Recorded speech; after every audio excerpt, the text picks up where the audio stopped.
Right, you guys, make sure you like this video and subscribe to Mikez, okay? Make sure. If you don't subscribe to Mikez, you're gonna have a fat forehead and a big hairline. Bro, I'm with the guy Max inside. Subscribe to him, make sure you do still. Best content coming out. You know how it is. Hello and welcome back to another live, people. Welcome back to the YouTube channel. And yeah, make sure you're smashing the likes. Big up to Lewis for the raid and big up to everyone from Lewis's community as well. Your support means a lot, especially over the weekend. I know a lot of you subscribed from Lewis's channel. And yeah, this is not a football stream, people. This is not a football stream. This is the full journey.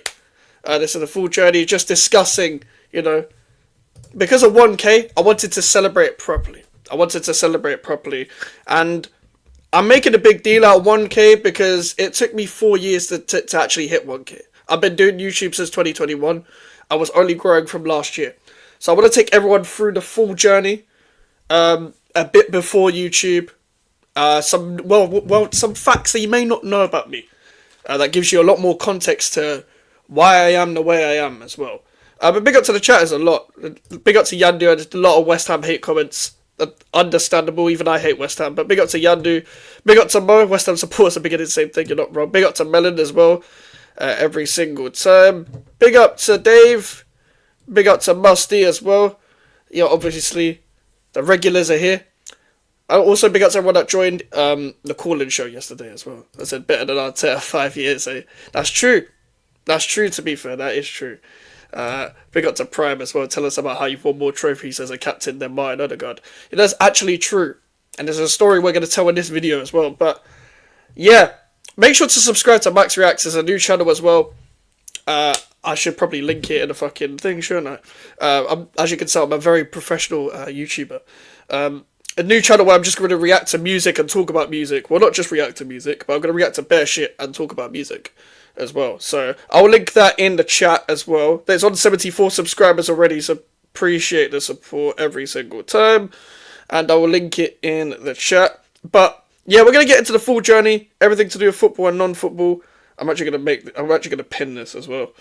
But feel free to get involved in the thing as well. But this isn't a football stream. Just I know people want to make everything football, but big up to Bradley as well. Well done. We're getting 1K. Well deserved. I appreciate you, Bradley. Thank you very much, bro. I'm going to get rid of the banner as well. Give me a sec. But I just had to put that out there, that what this stream's actually about and stuff. But yeah. Big up to Prime for putting the link in as well. As you can tell, Prime's more professional than me, bruv. But let me go from the very start. I get the question a lot. This is probably going to be a long stream as well. I get the question a lot. I even had to answer it yesterday because there's a lot of new people here. Why do you support West Ham United? I ask myself the same question every single day. I support West Ham United because of my parents. That's the reason why I support West Ham United. Both my parents are West Ham fans. My mum grew up in Bethnal Green. My dad grew up in Dagenham. My mum wasn't born in Bethnal Green, but she moved to Bethnal Green. Born in another country, the family moved here. They were actually close to moving to Birmingham, funny enough. So I wouldn't have been born otherwise. I wouldn't have been born if my mum's side of my family actually moved to Birmingham. But I was born in Chadwell Heath, raised in Chadwell Heath and all that. That's a kind of a West Ham area. I get comments a lot, like with random people just shouting, "Way West Ham!" when I'm walking out of a West Ham shirt. I had it today walking to the gym. So yeah, the West Ham used to train there. If you're a West Ham fan, you already know that. Like the senior team, the men's senior team especially. Now it's just the women's team and the academy team that still train there. But before we moved to the London Stadium, that was the go-to training ground as well. So there you go as well. Man's a Shamrock fan. Big up Touchline as well, bro. It's gassed out. I hear it. Big up Warrior. West Ham fan reactions equals my profile pic on X. Big up. Fuck's sake, man. I'm not miserable, I promise. That's just the way I react. But yeah, I grew up in Chadwell Heath, and I'm from Chadwell Heath. Big up to Donsey as well. Appreciate you. Yeah, that is kind of, it's not really East London, but it's not really Essex at the same time. It's a bit debatable. It's London Borough of Ripbridge, but because of the postcode, people don't think it's London. But put it this way, people, the best way to explain it, the area that I grew up in, is the people in Essex don't claim us. The people in Essex don't claim us. I went to college with people from Essex. They didn't know where it was. But people outside of East London also don't claim us either because they don't see us London. So it's one of them ones. It's very versatile community, but it's also very fucking boring. The best thing you can do, and Melon will vouch. Did you get raided? Yeah, Lewis raided me. Big up to Lewis. I'm good, Lee. How are you, bro? Yeah, it's literally just a road. Chadwell Heath is a road. It's basically a road. It would take an hour literally to like walk around and stuff. Like that's basically what it is. Like people, but put it this way: people in Essex don't claim us. They don't claim us, and people like to do the whole postcode thing. RM goes across the A13, so you can't pin me with like the Greys lot. The Greys lot are proper Essex. You hear the way they speak, hear the way I speak. I don't speak like I'm from East London or Essex, but them man, they speak like they're proper Essex and all that. Like the only way is Essex and all that. My nan supports West Ham. My parents were from East London. No, no man's then. Big up Mike's 1K subs. Here's to another 1K. Big up Wasim, bruv. Like Bromley in South East London. Yeah, a bit like that. I saw a debate about that the other day, fam. Nomads of East London, lol. You're just a small road in London. Basically. On your YouTube journey, how did you deal with the little to no growth in the first 2 years? Did you ever feel like giving up, and what kept you going? I'm going to star your comment, because I want to get to that. I'm going to star your comment, because I want to get to that, Prime. I'm going to star that, because that's a very important question on the journey. But yeah, to explain Chadwell Heath, RM and all that, but we're London, but we're not really that London. We're not Essex, but we're kind of Essex. We're not really. But we're up there. Went to Chadwell Heath Primary School. Chadwell Heath Primary School, the only thing it's known for is for having Rian Brewster. And I saw Rian Brewster around then, but I didn't actually know I went to school with him until later. There's no one from here that's like famous or anything. The only famous people that are from Chadwell Heath are Rian Brewster and Jessie J. You remember the singer Jessie J? Always on the radio, price tag, all them tunes. What else did she have? Do It Like a Dude. Them tunes you would hear on the radio. The pop tunes. Those are the only famous people from Chadwell Heath. We're not a known area, but I went to school there as well.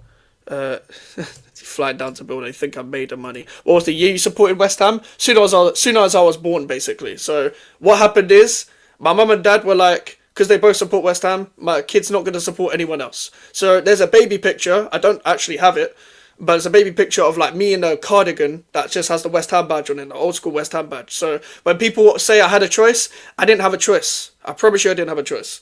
But yeah, I guess I wouldn't change it for the world, guys. But yeah, so primary school. What's primary school like? Primary school was good. Primary school was cool.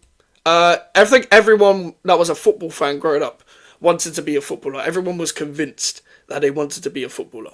My whole thing was, I want to be a footballer. I want to play. I would think my position I wanted to play was left wing because I wanted to be fast. I was not fast originally, but you know in primary school, yeah, every day was a race. Like year 1, year 2, every day was a race. If you weren't fast, you were shit. No one would rate you unless you were fast. If you're fast or tall. I was not tall. I'm still not tall. But I was slow at first, and then I had to prove myself. Then I was quick. Then, as soon as I was quick, I wanted to play on the wing in football. I wanted to play on the wing straight up. Like left wing and all that. Not on the wing like Philly. Like the football wing. Not that kind of wing before Prime says anything. Because I know he's listening. But I just wanted to be like any fast winger in the Prem. Any fast winger you can think of, I wanted to be like that in the Prem. So 5'7", pretty much, yeah. It's like Spurs used to be Middlesex, but they changed the postcode in 1965. Yeah. But also, like, I don't know whether the postcode changed here, but it is similar. It is similar to what you're saying. Bro had no choice, exactly. Bro was born into football poverty. Yes, exactly. Nah, facts, pace equals GOAT status in primary. See, you know, everyone that goes primary school, that went primary school in the UK, I can't speak for any other country, if you were fast or tall, you were rated. I wasn't rated, really, until I got fast. I wasn't really a popular kid either, to be fair. I was just a weird guy, bro. I was just a weird guy. I'm still a weird guy, but just not as weird as I used to be. Mike's wanted to play on the wing, but didn't catch a K. Didn't want to catch a case, I hear it. Exactly. Not that kind of wing. So, that happened. I basically just wanted to just emulate any footballer that I liked. So, when it came to, like, football, around 2011, I was, like, 8. So, I don't remember what year of school that was. But that's when 2010-11 season was the first time I properly started watching football. It was, I would say I remember, like, 2008, 2009, like, certain games. But the only reason why I say 2010-11 is because I remember going to games then for the first time. So, my first West Ham game was West Ham Bolton. We lost 3-1. But I think the next game was West Ham Chelsea. We lost 3-1. There's a lot of Chelsea fans in the chat. So I'm sure you'll enjoy that. And then the next one was West Ham Blackburn, and I think we drew 0-0. I'm not too sure. So the first 3 games where I went to Upton Park, I didn't have a season ticket. We didn't win. The story of my life. It was under Avron Grant, to be fair. So we did get relegated in that season. But that kind of sums up my life as a West Ham fan. Our football coaches rating players on attitude, not ability. I hear it. You're a weirdo. Not like that. But, yeah, primary school, trying to emulate any footballer. The problem is, yeah, I'm a very, like, and you'll see this on streams and stuff as well. If there's a lot of loud characters in the room, I'll sit back and be quiet. That is kind of how I am. I don't really want to be shouting over anyone. I want to hear people speak, and then I don't want to speak. I want to have actual conversations. It's a bit like that in football. Everyone in football in primary school wanted to be an attacker, so did I. But I also wanted to win. I'm a competitive guy. I want to just win games. So I sat back in defence because nobody else would. So then I put myself in defence, really. So I kind of had to learn how to be okay at defending. And do you know what the thing is, growing up in Chadwell Heath, is that it was one of them areas, because of the West Ham training ground, where if you said you had a trial at West Ham, people would believe you. I never lied. I never had a trial at West Ham. I never forced anyone to, I never forced it on anyone. It was like, I had a trial at West Ham and all that. I fucking wish I did. And I think I tried to get one, but obviously I couldn't get into one because I was fucking shit. But a lot of people I know had a trial at West Ham. I've got friends that made it to semi-pro, but not actual professional footballers. Fun fact, actually. Speaking of that, my uncle played in a West Ham youth team. I'm not going to say my uncle's name because it baits out my surname. But my uncle was in the West Ham youth team and the Tottenham youth team. And my uncle is a West Ham fan as well, this uncle that I'm talking about. He played with Frank Lampard Sr., I'm pretty sure, and Paul Ince in the youth team. Not Frank Lampard Sr., sorry. He played with Paul Ince and a West Ham youth team. So that's a fun fact for you. That's the first fun fact of the whole stream. There's going to be a lot more. But yeah, on my dad's side, my uncle used to play for West Ham United. But not professionally in the youth team. I think he got injured or some shit. But yeah, big up Kurt as well. Big up Kurt. I only went to West Ham Old Stadium 5 times. I don't like your current stadium. No one does. Not even our fans do. But big up Kurt, fam. But yeah, where was I? Yeah, my uncle used to play for West Ham, bruv. So moving on. Like still in primary school and stuff. I passed SATs and all that. Most of my friends were Man United and Arsenal because the area is West Ham. But if you weren't a West Ham fan in my area, you was a Man United and Arsenal fan, so they were the first teams I disliked. But that goes with life. After that, it was Millwall because we faced them in the Championship, then Tottenham, and then Chelsea and then Tottenham. Because Chelsea, we faced them in the Prem first time, so that was the first London derby I went to. So that's the why I dislike the teams that I dislike. I'm gonna star this comment, Warrior. I'm gonna star this comment so I can come to it more when we get into the West Ham section. Because yeah, I'm gonna star the comment. I've got 2 comments starred. Basically, ask your questions, but I will star them based on the timeline of life. But I'm definitely gonna answer this because this one's a difficult one. I can't lie. This would be a conversation in itself. Still remember Tevez at West Ham. I was too young. Your new stadium changed your identity, in my opinion, became a lot worse. I think we've always been the same, to be honest. It's just people enjoy it less. Like, we are built on expectation now. So that's kind of the problem. But yeah, I'm trying to think. Yeah, so in primary school as well, I got to go on the Wembley pitch. I got to go on the Wembley pitch as a flag bearer for England versus Ukraine. I think it was in 2012. In 2012, I was at England versus Ukraine. I don't remember the score. I met Jake Livermore. Very random, but it's them times. Jake Livermore got an England call-up. I think I met Jake Livermore and Carl Walker. I don't remember which one I talked to, but I talked to one of them, I talked to one of them, and I met both of them. So that was because, also another fun fact number 2, my auntie was a physio at the England women's team in the early 2010s. So that's a fun fact for you as well. And like, first team physio and all that. Have you ever turned your back on West Ham at one point? I'll answer that now because it doesn't take too much answering. In the 1920 season when Pellegrini was about, I just had enough. I wasn't doing YouTube then, so I'd stopped watching, basically. I stopped watching until lockdown came about, and then I missed football again. I basically fell out of love with football because of just other life things and stuff, which I'll get onto in a sec. But yeah, I turned my back on West Ham in 1920. I wasn't going to games and stuff. And yeah, I'll give you more context in the later part of the stream, but in 1920 season, before the Conference League season, what was your favourite West Ham moment? I'm going to start that comment as well, just so I can come back to it. But I'm going to start all these comments. Don't think I'm not answering them. I'm starring all of them, just for the context of the timeline. But yeah, I went on England, Ukraine. I took a bit of, like, as a kid, yeah, when you're flag bearer, like, your mum gets to sit in the stands and stuff. So I got to bunk off in like year 5 or something in international break. I was in year 5, yeah, so I don't remember how old I was, like 9 or 10 or some shit. I got to have a half day in school to be a flag bearer at Wembley. And the national anthem's happening. I'm holding a FIFA flag, basically. With a flag bearer, I'm holding one of the FIFA flags. I've started your comment, Warrior. Yeah, no, you're right about this, by the way. United not Arsenal, because they were the only ones going for the early 2000s, the easy pick, really. But it was in 2010s when I went school and stuff. Not to be ignorant, are you of Asian descent? Yeah, I'm half Indian, bro. I'm half Indian. Half Indian, fam. That I should have explained that in the start of it as well. I'm half Indian, half English, but my Indian side of my family are all born in Kenya and Uganda. And then they moved to East London, which is, again, part of why I'm a West Ham fan and stuff. But yeah, flag bearer, and in front of the national anthem, I'm nervous, but I'm like right behind the players.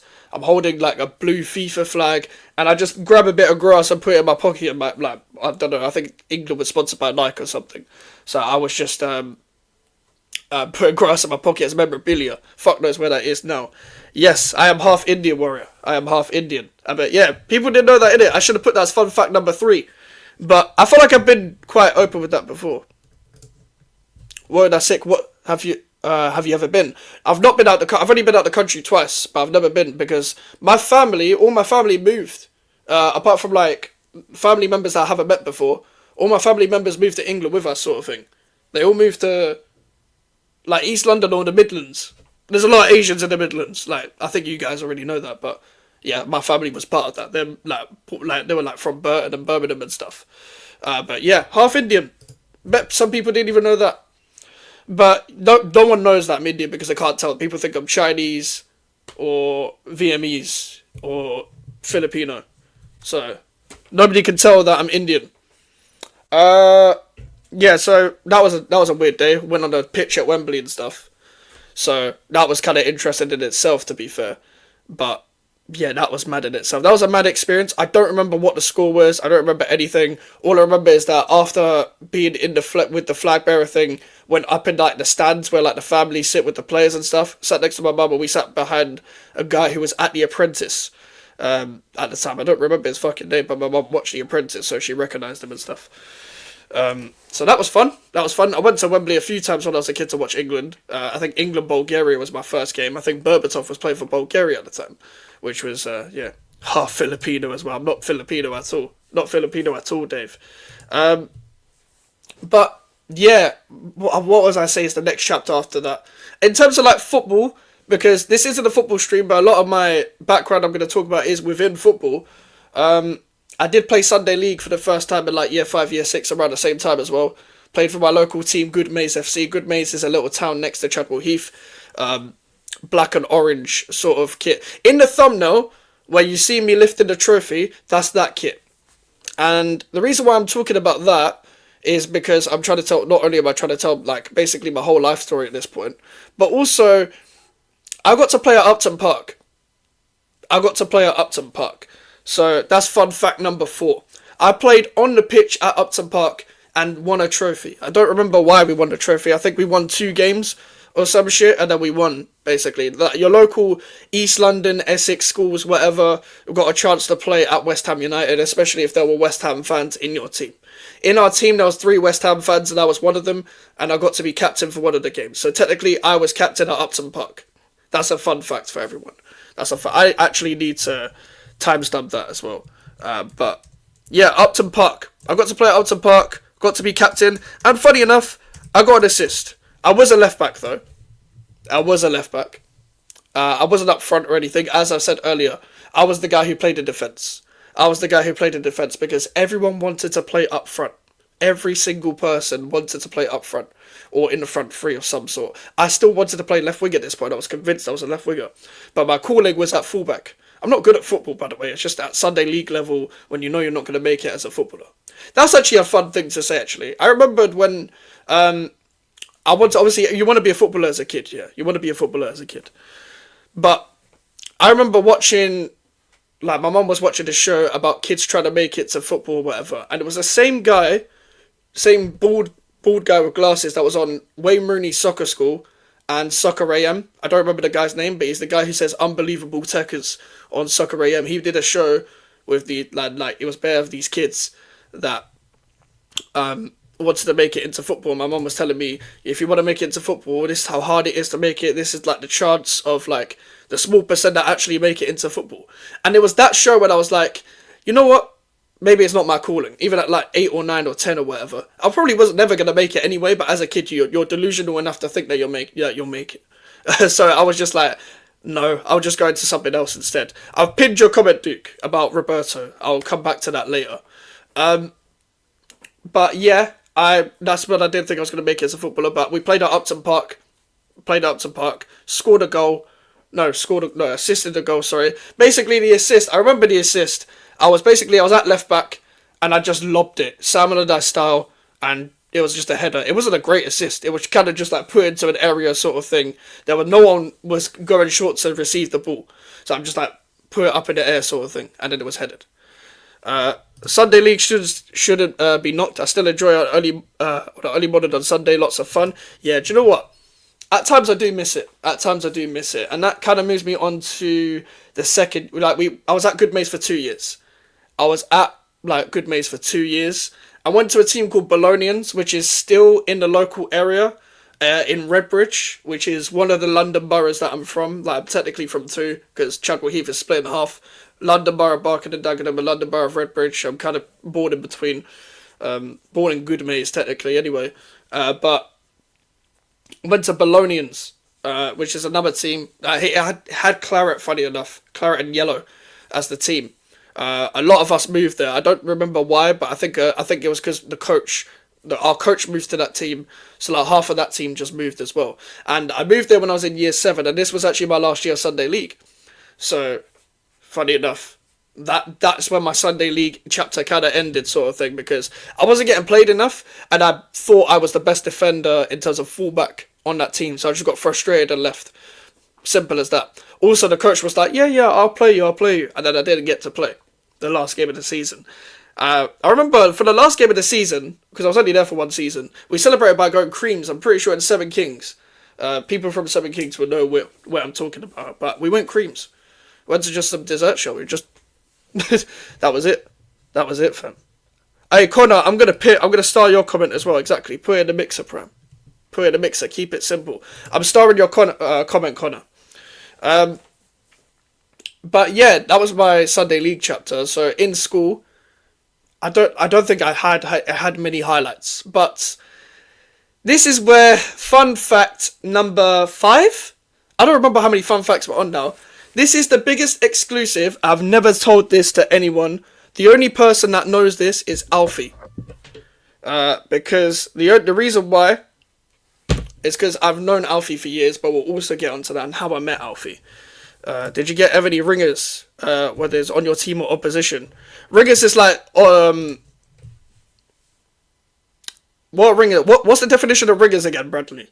What's the definition of it again? So I can answer the question properly. Get back to me on that and I'll answer it, because I don't really know what that means. I've heard the term before. It's just like odd players that join now and then. Like, what do ringers mean again? But this fact, so obviously I said that I didn't think I was going to make it into football. Or should I tell it now? I'll tell it now, fuck it. I'll tell it now. So basically, somebody that plays under a different name. Nah, not in Sunday League, because we only played at 9-a-side and stuff, so I don't think we was going to get many ringers. But for our age, when we did 9-a-side, we didn't get many ringers in Redbridge. But I could be wrong. Okay. So obviously, after, like, doing football and stuff, it was like, what am I going to move to now? It's well, you're basically stuck in the mud at this point when it comes to hobbies and stuff. So I thought, what is my other interest? My other interest is music. Fun fact, I used to write music. I used to write music and rap. That's the first time I've ever said that on camera. First time I've ever said that on camera. The only reason why is because it was my only other interest. There's one thing when I haven't changed from when I was like 10, 9, 8 years old to now being nearly the age of 22. I'm 21 years old. I used to rap. No, Dave. No. No, Dave. To be fair, Dave, you know because of that, I guess, but a lot of people don't know. Said Lil Mike's on the rise and stuff, but nah. Yeah, rap, what the fuck, how have you never said this? No, hey, listen, I was saving it for this, but I used to rap. Yeah. Big up Charlie as well. You spit bars, what's a favourite lyric of yours that you made? I don't fucking remember, but I'm gonna get onto why I don't remember in a sec. What's the Wembley tune? No comment. It's not on YouTube anymore, so you're never gonna know, Prem. You're never ever gonna know. None of the music is available anymore. Funny enough, none of the music is available anymore. So that's why I'm revealing it, because I made sure that everything was deleted on Apple Music and Spotify and stuff. If there is any spare tunes, do not send them to me and do not play them on stream, because I will fucking. I'm gonna get Prime, I'm going to get onto this in a minute. Alfred took it down off Insta. Yes, I think so. Do you still make music? I don't, but I'm going to get onto why later. Mike's to become the next Eminem. Fuck's sake, make more music, this guy. I'm not making any more music, but I'll get onto why in a minute. So I used to rap. The reason why I'm so interested in rap, as well, is because basically my dad, my mum don't really listen to rap. They don't really listen to rap at all. My mum knows the big MCs, like the big rappers. So my mum knows Eminem. My mum knows who's Kendrick is. My mum knows who Jay-Z is, Drake and all that. My mum listens to like MJ and Stevie Wonder and stuff like that. My dad listens to like Charlie Wilson and stuff like that as well. Big up Mikes, big up 300, congrats on the 1K, let's bring out the Malibu rum. Definitely not doing that again. That was nearly a year ago, 300. Nearly a year ago, it's 10 months ago now. Like, I can't believe it, it's mad. Were you good? No. Hell to the no. I was a good writer. I wasn't good at delivering. My voice is shit when it comes to rapping. My delivery, and I've got a nasally nose. I've got nose problems. Does she know Diddy? Oh, that's a mad question. But she knows who he is. Everyone does. Because old school and that. My dad listens to like Charlie Wilson and that. But he did listen to a few rappers like Outkast and NWA. Dr. Dre, Ice Cube and all that as well. So, yeah, I'm into rap because I got showed that side. I used to go on my dad's computer and look up like this rapper featuring this rapper to discover new music. I used to just go on my dad's computer on weekends and just look up music videos and just watch that. So like rappers on the radio at the time was like Tinchy Strider, Tiny Temper, Chip, Rich 32, Professor Green. Every like mainstream rapper, and then I'll discover the hardcore rappers through that, like Getz and Dot Rotten and P Money and all of that. Pause on that question, yeah, it's correct. Malibu Mike sounds crazy, I can't lie. If you want to know about the Malibu stream, go and watch my birthday video from last year, bruv. Was your mum saying OVO? My mum does not understand it. If I showed my mum one of the diss tracks, she wouldn't understand a thing of what either Kendrick or Drake are saying, not gonna lie. Yeah, my mum's so far out of rap, I don't think she listens to one rap song. But, yeah, I discovered, like, rapping through, mainly rap songs through my computer and stuff like that, because my parents were never going to put me onto rappers and stuff. Mainly whatever was on the radio. So that was that. That was that at the time. But so back in I would say I started writing in year 6. I started writing music in year 6. I had like a little notepad, and like after school at my house, I would just write songs. And stuff. I wasn't good, but I just wanted to be like Tinchy Strider. I just wanted to be like Tiny Temper. I just wanted to be like, I don't know, Eminem, I guess, at the time. I didn't want to write like him, but whoever I was listening to when I was a kid, like, I wanted to be like Andre 3000. I wanted to be like 50 Cent. Like, that's who the people I wanted to be when I was writing music at the time. We're going into year 7 now. Still got the notepad. Fuck knows where that notepad is. Fuck knows where that notepad is. But I'll get onto why in a sec because there's so much red lighting effect. Pause. CB's got a sick song. I've heard the song. I do not know the context of why he released that tune, but fair enough. Shout out CB. You had the same notepad that B Rabbit had writing on the bus. Oh my days! I've got so many I probably do have an old notepad of old bars somewhere, but I'm not gonna go and find it because I don't want to look back at my old lyrics. To be honest with you, but yeah, going on to year 7. So when I said I went primary school in my area, I think I've told everything that I need to know from my childhood and primary school. I'm not too sure if I've missed out anything. It's very hard. I should have written like this down into segments and stuff. But we're going into year 7. I didn't go to secondary school in my area. So I went to a school called Oaks Park High School. That was in Gants Hill. It's basically like a bus journey away from the area that I'm from. So it's not ideal, but I got used to it half the time. So going from like Little Heath to Newbury Park, it's still like a 20-minute bus journey. But you don't really want to be going to school like on a bus and stuff like that as well. But I had to take 2 buses at times. Pause on that. Big up to Jay Tappy as well. Shout out to yourself. I like Gants Hill. Do you know about Gants Hill, really? P Rabbit, yeah, that was funny. You know about Gants Hill, Duke? You local? But yeah, that was, to put it long story short, Oaks Park is a shit school. Year 7, I wouldn't say I got bullied, but I wasn't a popular kid. I wasn't a popular kid. I wasn't an out there kid. I was very problematic, self-problematic, I'd say.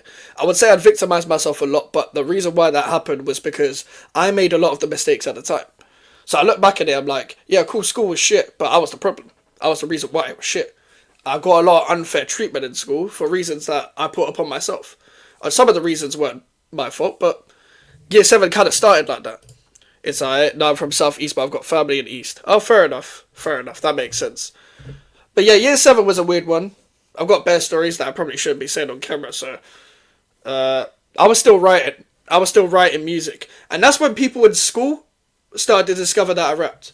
Nobody looks at me and thinks this guy raps, of course, because of, well, stereotypes, but also I'm the weird kid in class. Hey, do you know what? That's funny you say that. Have I told this story before? Is that why you said it? Have I told this story before? Well, I did catch someone shagging in the corridors. That's a good year 7 story, I guess. When I was in year 7, we were just chilling in the hallway instead of being outside. So when we were just outside, like, obviously there's like English block, maths block, whatever. Maths block was above English block on the stairs and stuff.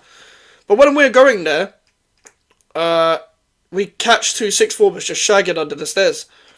So we decide, you know what, we'll play a prank. Anyone that comes around here will say, oh, the maths teacher needs to go and see you and stuff. So they go up to the block, and then they just see 2 sixth formers just shagging, and they're traumatized for life because that's the first time they've seen that kind of explicit content, fam. Any rap battles catching your interest lately? Hearing Joey Badass versus Daylight diss tracks lately? Yeah, Joey Badass is getting rushed by the whole of LA. But yeah, I'm going to talk about that on Mike's Reacts. But yeah, I guess that is the most recent one.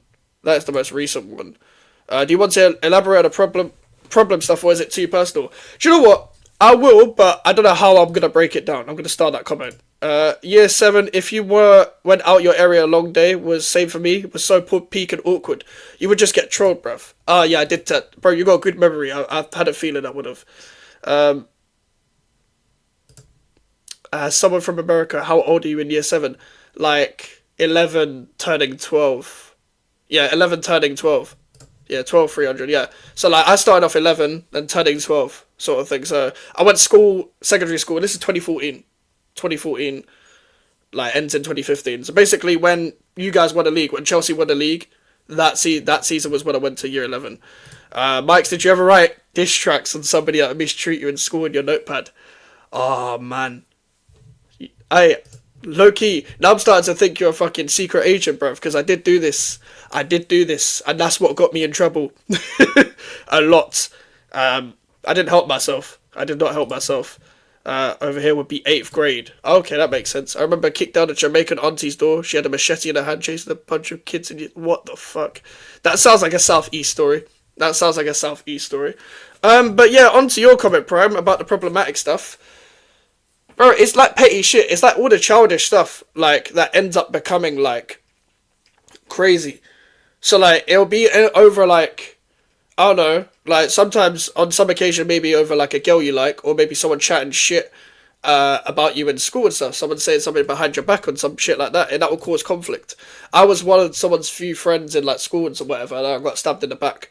And then the whole fucking, like, year turned on me, like, in year 7 and stuff. And then something happened, and that was that. So I moved form in year 8. But to be fair, I didn't help the problem. As I always say, it's always good to take accountability of the problem. I didn't help the problem. I would be the guy that would try and fight back. I'm a skinny guy back then. I'm not hench now, but I'm a skinny guy back then. That's what I'm like.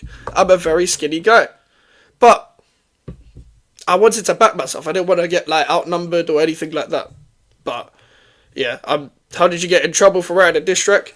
It wasn't necessarily by the teachers, innit? It was like I would get outnumbered in the year, bruv.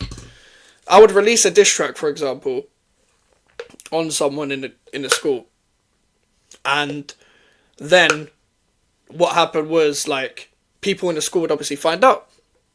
But I feel like I'm justified writing a diss track because this person's been a prick to me.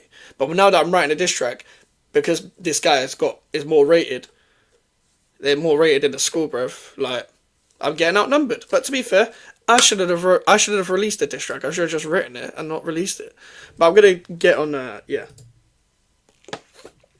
I'm a very skinny guy. To be fair, I'm still kind of skinny.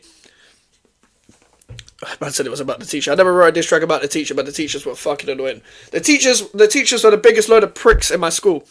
I could make a whole video about why my school should be fucking terminated.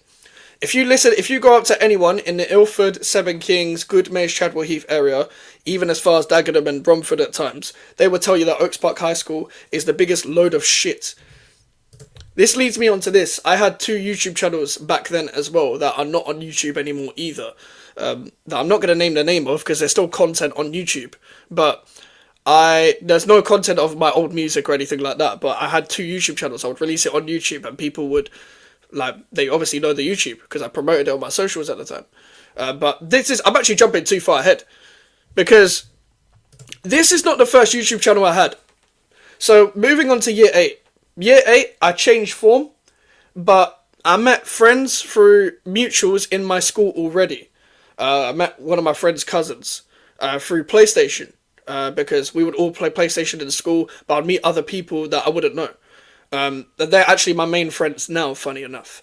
What we used to do, so obviously this isn't my first YouTube channel. Let me timestamp this as well. I'm going to get back onto the music thing in a sec, but it kind of ties in together. Mikez thingy. The music and the YouTube kind of ties in. Music's been a part of my life in terms of writing and rapping since 2021, and then 2021 it stopped. Trust the process of rap, Mikes. Remember, there's context. Yeah, but Mikes, it takes time. Brilliant. Does Melon count as a witness to the shit school? Yes, because Melon said he worked there. Everyone hated the teachers. I think everyone. Can I agree with that? What? Hey, do you have me on Instagram or something? I swear I don't have you on Instagram, Dave. But yes, that is one of the people that went to my school. But no, that's not him. Not him. No, but he was one of my friends in school. I don't talk to anyone from school like that anymore. I talk to like a handful of people from school. Not because I have anything against them, but that's just life, innit? Most of my main friends are outside of school. But year 8, I moved form, and I started YouTube. I don't remember when, but it was sometime in 2015. So in year 8, I'm in 2015 now. The background is at the back end of 2015. I would mainly releasing FIFA content, Rocket League content, GTA content. I did 3 vlogs to West Ham. We beat Swansea in the 16-17 season. The very next season when I was still doing YouTube. Who else did we beat? I don't remember who else we beat. I think it was Crystal Palace. It was the game where Andy Carroll scored the overhead kick. So a year later in 16-17, in like year 9, I was doing vlogs as well. We would used to... I don't know whether anybody knows Share Factory. If you have PS4, you should know what Share Factory is. We would go on Share Factory and edit our videos. We'd use PlayStation Record, and then we'll upload it, we'll put it on Share Factory and edit it. The way we used to record like music in the background, by the way, was like you would get your phone, for example, and you would just play it down the mic instead of having it professionally. Obviously, life is very different now, but you got to understand we're like 12, 13, so we think this is sick. Instabay is a very private account. Oh, okay, fairs. Mikez, what was your rapper name? Take a wild guess. Prime, take a wild guess on what my rapper name was. Take a wild guess. You can edit on Share Factory. Yeah, that was an editing thing. I didn't know it was used for anything else, but we used to put like clips together and stuff. And not edit good, by the way. It's not a good editing thing. It's not a good editing thing. No, it wasn't GVO. I'll get on to why GVO is GVO very later. But this might be a long stream, by the way, so keep smashing the likes. We're 45 minutes in. There's 25 of you in here, so smash the likes. Where are we? Yeah, so FIFA content, Rocket League content, vlogs, GTA content, football challenges in my back garden where I just set up a mini crossbar and just take footballs and just put them on a crossbar. We're trying to kick up challenges, etc. Your rapper name, GVO Rabbit, Miniansky, Lil Mark Noble. My rap name was Mikez. It's always been Mikez. Do you know what it is? People don't call me Mikez really outside of YouTube. People call me Mikey. Mikey's my real name. But I feel very weird when people when people in YouTube call me Mikey, because it's very weird. I said boo. What's it? Yeah, people call me Mikez on here. People call me Mikey outside of this, but my real name was Mikez. Yeah, ooh, what a surprise! Exactly. So I've always been Mikez. I've never had any other name when it comes to rap or when it comes to YouTube or anything like that. Mark Noble and Crack, brilliant. Thank you, AJ. You fucking peanut. Big out AJ, of course. Lil Mikez. No, not Lil Mikez. Even though I was Lil, I was never call myself Lil Mikez. Even before that, the whole Lil Pump, Lil Uzi Vert era, Lil Yachty, whatever, there were still too many Lils in general, like Lil Wayne and stuff. I didn't want to be Lil Mikez. I was just Mikez. I didn't have any other nickname. I had another nickname, but it's kind of similar to my surname, so that's why I don't say it on camera. But yeah, so releasing bare content. What we used to do, we used to have a clan as well. We used to think we were sick. We would be like 6 of us. I can't say the name of it because again, some of this content is still on YouTube. The reason why you can't find my channels anymore is because I'm using the same Google account now, but it's just that my Google account got deleted in 2019 in terms of all the content on there. So all my liked videos, all my subscriptions, all my videos, all my watch later playlist where I used to add instrumentals that I'd rap to and write to and stuff like that as well. What else did my account delete? Everything, pretty much. It deleted all my old YouTube videos that I had, so I don't have access to them anymore. I don't really have any videos that I was proud of, to be fair. There was no videos that I edited well, anything like that, bro. All we would do was have a PlayStation mic and just put music in the background. That was shit. You man said Young Mikez.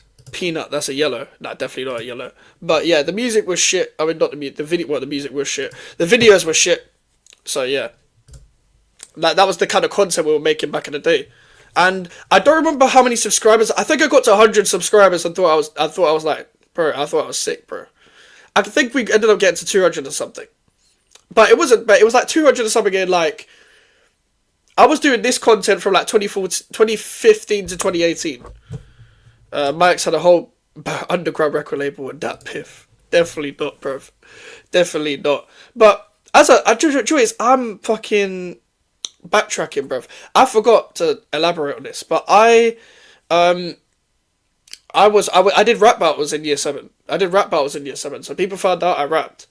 There was only 2 guys in our thing that rapped, and I'm actually still cool with this guy to this day. I just haven't spoken to him in a while. But they also used to try and pin us against each other because we were the only 2 rappers in the school and stuff. I didn't help it as well because when we fell out, I dissed him, bruv.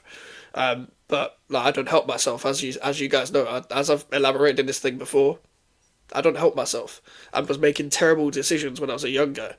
I might be showing my age with that one. No, I know that piff. Was you ever sent offers for students by a label? No, never made it. Never ever made it. Like, I was just trying to do shit, bruv. Rap battles. So why don't you go on Pen Game, you fraud? it's too late now, but I don't do music. If you asked, like, I know Pen Game was about in 2021, but let's say I was doing music now, I probably would apply. But I also, people know me for being the guy in the crowd now. So even if I was to do music still, I could probably rap battle. I could probably battle if I put my mind to it. But bro, music is so far gone, and I'll explain why later. But bro, I used to battle. And when I mean used to battle, I had like two. I had one in school and one outside of school that nobody knows about, but it's not on YouTube, so it don't matter. That's a white chocolate cube head, bruv. Alright, man. Fucking North London dildo head, bruv. Get out of here, man. Listen. With this whole, like, rap battling thing, it was basically a case of there was no instrumental. We'll go back in the back of the school field, and we'll just take in turns to diss each other. We were taking turns to diss each other. That was it. Until basically break time ran out. There was no winner until somebody was like, I don't want to do this anymore. I was the guy who was like, I won like the first one in like break time, and then we rematched in lunchtime, and I lost. But I lost because I was like, I don't want to do this anymore. We're at the end of lunch. So why do you want me to still spit a bar when we're going back into class and all that? I was never like a bad kid in school. I just refused to do homework and shit. That was the only time I really got detentions and stuff. I was never like bad behaviour or anything like that. Can we do rap battles on stream, brother? No, bruv. No, bruv. But, yeah, so that was that in, like, year 8. So, and year 7. I did rap battles in year 7. And then people all the time were pressuring me how to rap. The only other thing I did in year 7 was poetry slam. I don't know whether you guys know what poetry slam is. No, I didn't get a detention due to rap. But I could have if I just missed a lesson and all that. As I said to Prime earlier, 300, I don't have a favourite bar that I rapped because I wasn't that good. I was a good writer, but at the same time, I don't have like a standout one. When I look back at my old lyrics, they're disgusting, bruv. I got detentions for like homework and stuff, like forgetting to bring it or just not doing it. I never got like bad behaviour detentions. To be fair, I didn't really get that many detentions. To be fair, I was never late. I was just dumb, bruv, and never brought my homework in. I was smart at school, just a short ass fuse first. I never had a good bars, to be fair. Like, I standouts. I can rap on beat. I can rhyme very well. I can write a good song. Can you say any lyrics that you do remember? Like, generally on my life, mum's life and all that, I do not remember any lyrics. I could go through my notes. I don't want to. And also, if there was a bad lyric, like, I am so passionate about music that bad lyrics make me cringe, so I would never reveal them on YouTube, because everything now is target practice. Every single thing. Memorable bar, good or bad. Again, no, I have no memorable bars whatsoever. Now, I thought I was sick. The problem is, like, I can rhyme, but the way I'm delivering it, it sounds like old school parody YouTube, bro. It sounds like old school parody YouTube, so that's kind of the problem. But nah. No, nothing memorable, to be honest with you. If I'm being 100% real. I did poetry slam in year 7. And because I could rhyme, I came like 4th in this poetry slam competition in year 7. But, to be honest, I didn't like coming 4th, because not only was it not first, because I'm competitive, but also, what's it called? There was never actually meant to be a 4th place. It was just meant to be a top 3. But I got into like an honourable mention because I was like contender for top 3 or whatever. I wasn't happy. People were clapping me. I was like, why the fuck are people clapping me for 4th? 4th? Are you taking a fucking piss? But you gotta understand, I'm a competitive person, so I took it to heart every time I wasn't like rated. But that was just me. Like, I don't have much of an ego outside of that, to be honest. Outside of when I used to rap, I don't really have much of an ego. Like, I'd like to think not anyway, but I took rap serious, even though I didn't really. They think you're Mick Arteta. Brilliant stuff. Big up Charlie as always. Mini Mick, you're taking a fucking piss. It was Arsenal fans clapping for 4th. Fuck's sake, man. But I don't think anything memorable happened in year 8, year 9. I'm trying to think if there's anything like... what I will say, I'll open up a bit. Let me open up a bit. Like, I would say from like year 7... like end of year 7 to like the start of year 11, I would say I was in a very depressive state. I would say that. I would say that. I would say it was in a very depressive state. And the reason why was because of the environment I was in school. And it took a fucking toll on me, to say the least. So, like, music was the escape sort of thing.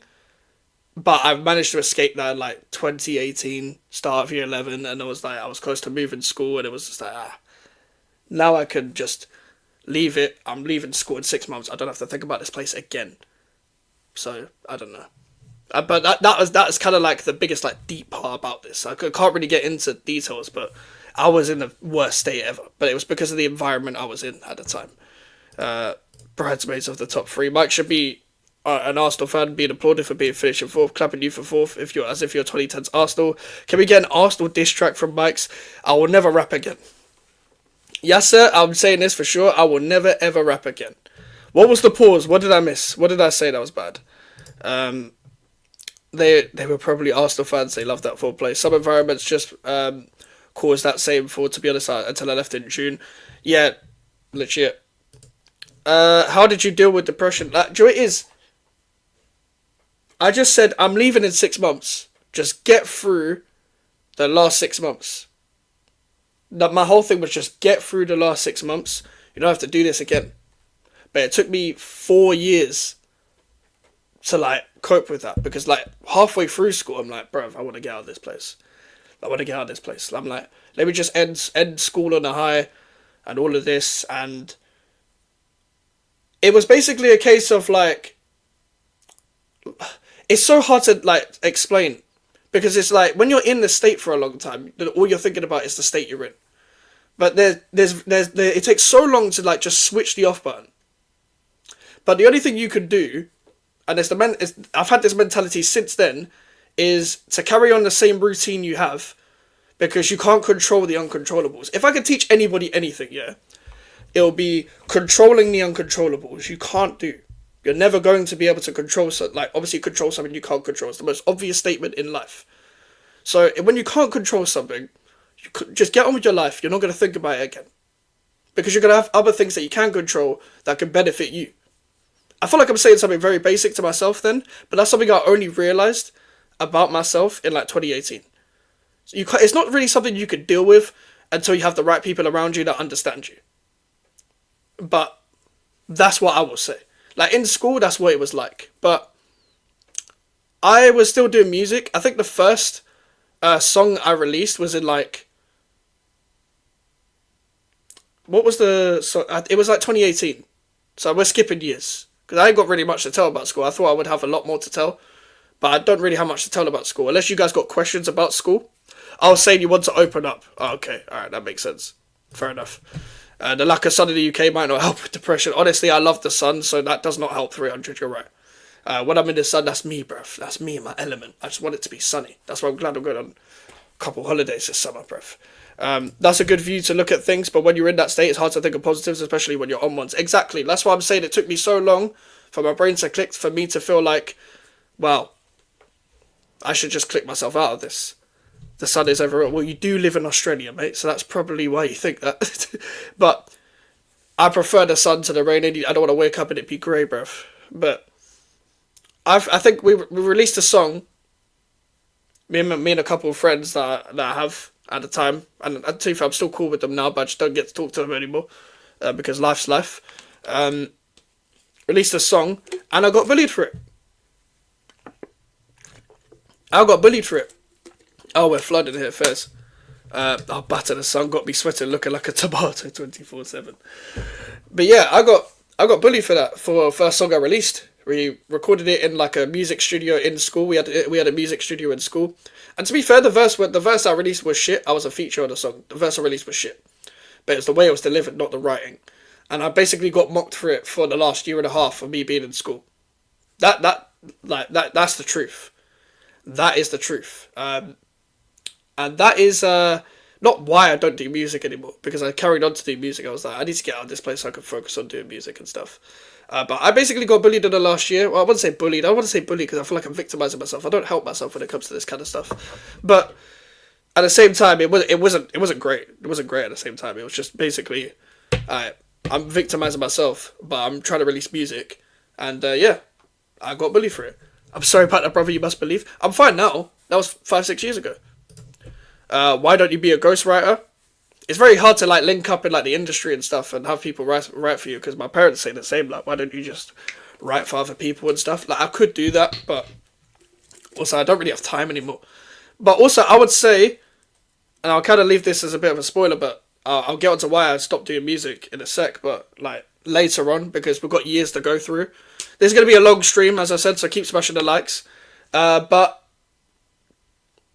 I just stopped the love of writing music. Like, if you told me to go and write at 16 now, like, I couldn't. I don't think I could. Like, my head just can't get around it. I'm so out of the loop. But yeah, year 11 came about. I got stabbed in the back by a couple of my friends around GCSE times. Smash the likes, or me and Dave are going to tag team your mum. He's probably Drake's ghostwriter. Do you think I'm Quinton Miller, bruv? Just write for Drake, he loves ghostwriters. Drake, if you're watching this, you're probably going to need a new writer. You're probably going to have to bin off Lil Yachty, so fuck yeah, I'll motivate myself to write for you, as long as you don't fucking try and kill me like you did Quinton Miller, bruv. Don't get your OV hose on me, bruv. Physically, no, not physically bullied. Not physically, nah. To be fair, I never got into a fight. I've never been in a proper fight. Like, I'll say, the one fight I had, I beat up some fat guy in primary school, and that was it. Because he was trying to get onto my friend. Did you write for Jay? Me and Jay have only known each other for 4 months, bro. Shout out Jay, though, every single time. Jay will understand how bad Oaks Park is, because he's local to that area. Jay's sick, though. Jay is, something I can't do that Jay can do is deliver, bruv, and rap, like you want to listen to Jay, like, not even just say this because he's my mate, but Jay makes fantastic music. Like, genuinely. XXX Tentacion entered the chat.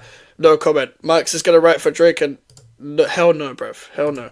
About to say they'd have tried if they tried, I'd have to step in. Bro, that was years ago, bro. It was years ago, bro. Do you know what it is with these school problems, yeah? The reason why I don't mind talking about it now is because when you look back at it, bro, it's just school. Like, school, you're gonna have like mad problems because, like, it's childish. Everyone's childish. Everyone's a dickhead, and you're meant to be a dickhead.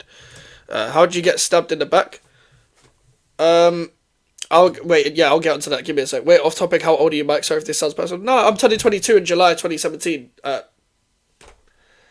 July the 17th, not July 2017. I'm 21 now. So yeah, I know I don't look 21. I look 42, but like still, 31. Brilliant. Oaks Park is uncomfortably close to where my cousin is. It's treacherous. See, you can vouch. Bro, Oaks Park is shit, bro. More of a scouting for girls fan. But yeah, 21 years old, bro. 21 years old. So, on to this. Yeah, you think I'm older, innit? Because I get told I look younger in real life, but older on camera. I'm 21, but big up Ryan G. Glad to see you stayed over the 1K after those frauds were taking a piss the other night. To be fair, I think it was a glitch, bro, but appreciate it, because do you know what it is? We're getting over a milestone, yeah. Once you get over the milestone, you get bare subs after you reach the milestone, so it's kind of interesting. But yeah, I am 21 years old, warrior. 21 years young, exactly. Basically, this still leads on to, this involves music, so, this prick that I was friends with, yeah, it was just a 4-person group who was very close at the time, like, we did bare shit together, bare good stuff. We're just like pretty much getting to know each other. I was the outside of the group. I was the last one to the group. I thought they were like my real friends or whatever. But like, basically what happened was around GCSE time when they stopped speaking to me, they were actually mocking me behind my back about my music and stuff. They were also mocking me, bruv. They were also mocking me. So what happened was, one of my friends that was in the group leaked a Snapchat video of them chatting shit about me, them talking about my music and shit and stuff like that, and them like, because obviously to my face they're like, we believe in you and all this shit, and then behind my back they're doing the same thing that people in school didn't like me that were doing, sort of thing. They were doing the same thing. And this is someone that I did a lot for. Like when he got kicked out of his house, I brought him in, sort of thing. I brought him into my house because we were local at the time. I've not seen this guy since we've left school, by the way. I've not seen this guy since we've left school. I would still love to weigh this guy in to this day, not gonna lie. He's local to me, and I've never seen this guy since. I'm not a gangster. I've never been on street stuff and like that. I'm literally the biggest civilian you'll ever meet in your life. But I would love to weigh this guy's face in. I would I'm keeping it real. I'm not a strong guy. I'm not a hench guy. I'm nothing like that. But I would weigh him in. And when you look back at the type of people I was friends with, I should have seen the signs a long time ago. This guy used to make wild lies and stuff, but I got stabbed in the back like that. Like, not physically, but yeah. What are you man saying in the chat? He aged 10 years after that Malibu stream. Brilliant. Mike's is still a pupper. 32, your camera is violating. Yeah. I get told in real life that I look younger. I get told on camera that I look fucking mad. Bubbles, how toxic and negative was. Type of people exist. Let's go Diddy him. Absolute mug that guy is. Is what it is now. I hope he's a better person now, bro. Because if I see him, he probably... no, let me not say that. Let's go doing him. Mike's what? No, I do not want to do that. People that are your friends will help you no matter what. Exactly. I've got great friends now. But that's the type of school with people that existed, isn't there? My school had like mad teachers that were rude to students, teachers that were racist and sexist and misogynistic and discriminative and stuff like that. I'll not say the other thing. If you go look up Oaks Park High School and do your research, it was a fucked up school. But nobody believed me at the time. I was saying this when I was in school and people thought I was just complaining because I always used to just complain. But year 11, finally got to leave. GCSE leaving day was the best day of school. Best day of school by far. Because, bro, it was half day, basically, because you got one exam. Your last exam. What was everyone's last exam? Mine was basically... I think mine was maths, you know. My last exam was maths. I think we had 3 maths exams. I don't remember. Excuse me. But yeah. Bro. That was my last exam. That was my last exam. Misogyny is something I can get behind. Racist, elaborate, please. I'd be here all day. Mike said, take the piss out, you no problem, but treachery is a madness. They can't be forgiven. Yeah. Statistics, maths as well. Science, can't even remember which one. Physics, I think, finished it 3 years ago. I passed my maths in year 9, so got moved to a higher level. Fair enough. I was a retard, basically. So I didn't really get to... I'd have GCSEs, but I'm not going to tell you how many. I'm not going to tell you the grades. But the GCSEs I did, obviously maths, English, science is a given. But I did geography, PE, and music, BTEC music. I can tell you for sure I got a BTEC in music. Duke, yes. Right, same year, bro. Mine was English literature. It was piece easy. English literature is the easiest exam you'll ever do. English literature is the fucking easiest exam ever. Honestly. Easiest exam. I missed 2022. Oh, so you're 3 years younger than me, because I stopped in 2019. Like, GCSEs was 2019 for me, and then we left. They're not on my Instagram anymore, but we took bare pictures, of course, of us leaving and stuff like that, and signing each other's shirts, you know, all that nonsense. I never got my shirt signed. I didn't want to. But I was just glad to leave. I then went and visited my old primary school afterwards, just for the last day vibes, and my teachers remembered me. And I was just like, I kind of wish I went to school in my area the way I went primary school in my area. But if I didn't go secondary school in my area, I wouldn't have been able to meet the mutual friends that I have now. I can't remember my last exam, to be fair. Probably one of the main ones, like English or maths, fairs. I'll be real, I was an awful friend too. I threw my best mate's missus while he was passed out from getting too drunk and... Oh, Jesus Christ, Charlie. Yeah, that's a bit scummy. Let me not lie. That is very scummy. Doing physics GCSE during Ramadan was nasty work. And the TikToks back then was so funny. Bruv. I've only been using TikTok for like a year and a half, to be fair. But yeah. Let me move on. So then, what happens after? 2019 summer was good.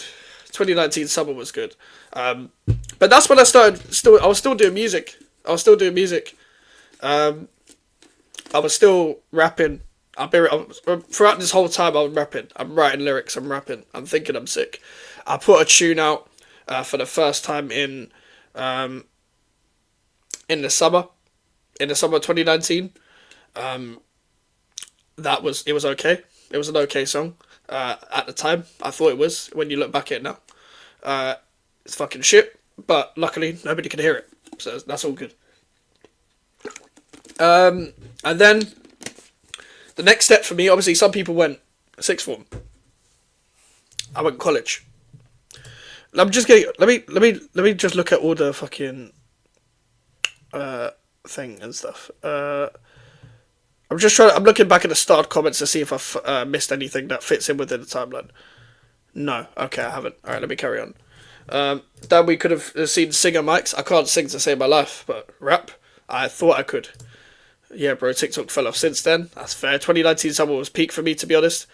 Doing COVID GCSEs was piss easy. Fairs. Like, are you a year younger than me then? I assume then. You left school in 2020? I assume. But yeah, I said we could have seen Trey Mikez. Brilliant. But yeah, I went college. I went to music college in Shoreditch. I went to Access Music Creative College. And guess what? Guess who I met? I met Alfie. So, me and Alfie met in college, 2019, August. Don't remember what fucking day. But it was like, what's the name? Induction day. We met on induction day. We were talking about football. Bro, Alfie used to wear a bandana with red hair. I'm not taking the piss. Wait, I might try and find an old video. I have an old video of like hanging out at McDonald's. Hanging out at McDonald's and stuff. Why is my thing not working? My phone's just not working. So basically, that's how you met Alfie and you spoke to him. Do you know what's so funny about that? Yeah. I met Alfie in college.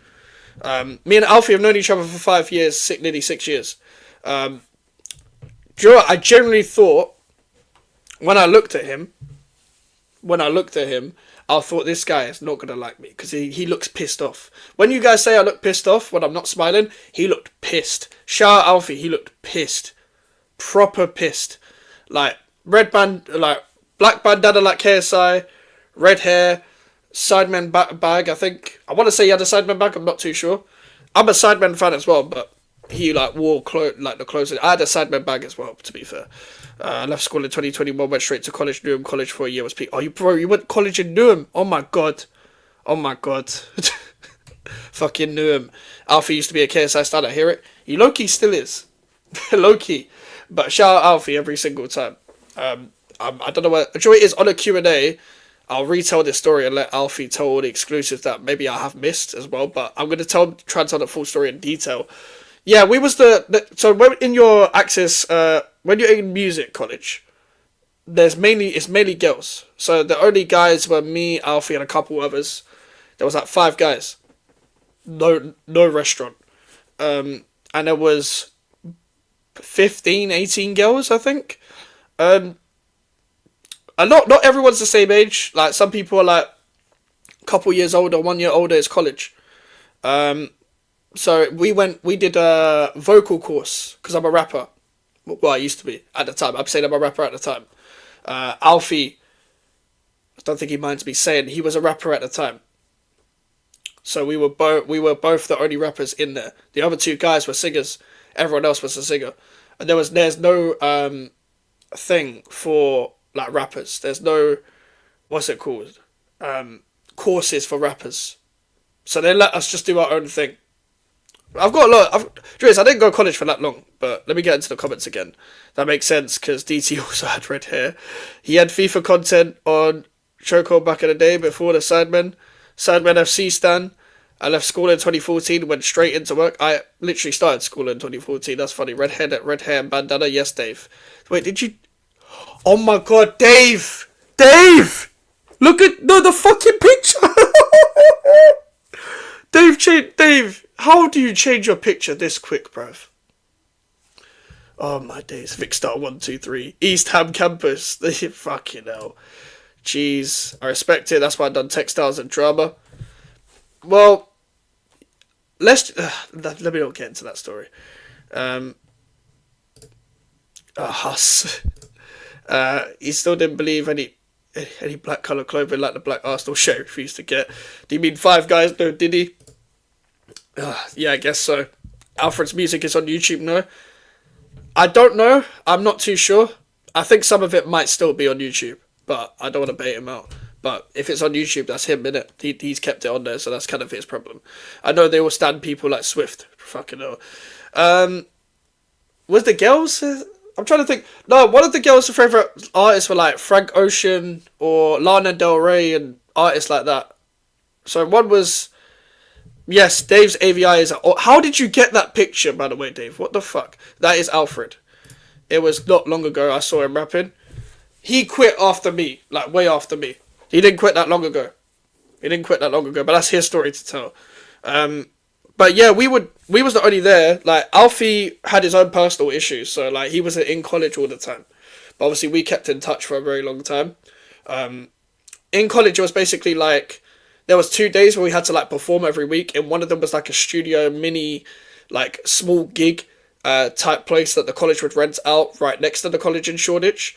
The other one was like a big hall in the college where like it was like a proper stage sort of thing. So we would perform twice a week. Our song of our choice. A lot of people would perform covers. I was performing my own stuff. They had a computer, so I would put a YouTube type beat that I would have written to at the time, and I would have performed. You can't find any of these performances anymore, but we did upload them back in the day. I'm gonna find a video real quick. Yeah, get to the real question, Mikes. A course with women. Did you move mad? I'll be real, bro. I was not moving mad back then. I had a... To put it in football terms, I had one shot on goal, and it was an open goal, and I missed a shot on goal. Let's just say that. I'm just going to keep it like that. Because I wasn't moving mad back then. I'll be real. I was a late bloomer, bro. I'm going to tell you that for sure. Like, college was my like, lesson learned when it comes to women and stuff. And then after college, when I left college, that was when, you know, then we cook sort of thing.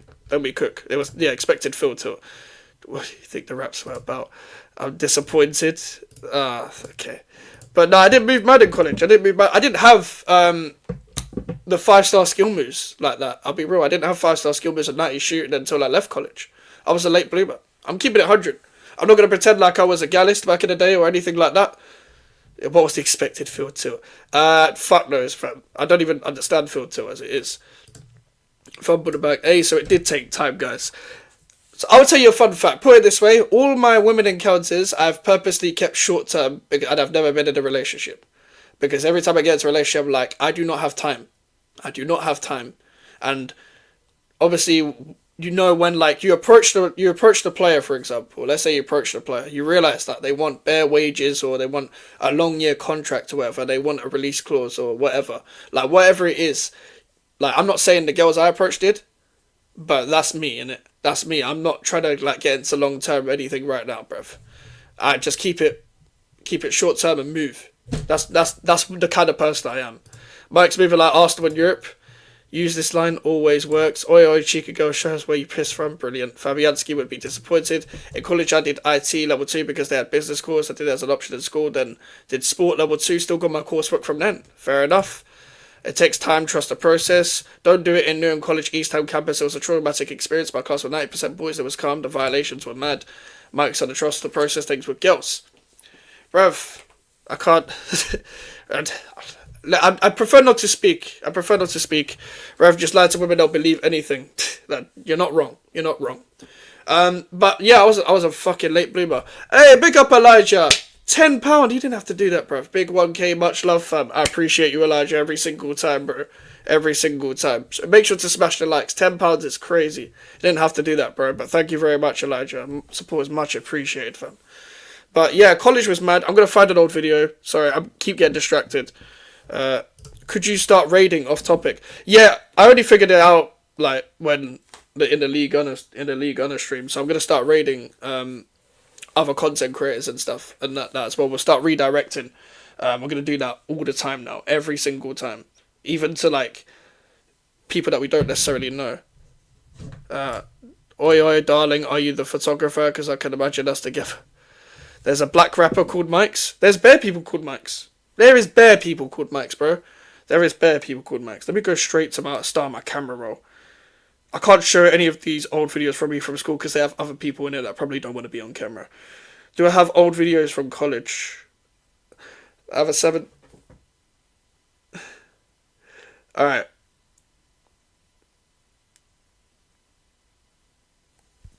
Can you guys see that? Can you go? I'm trying to make it to focus. Give me a sec.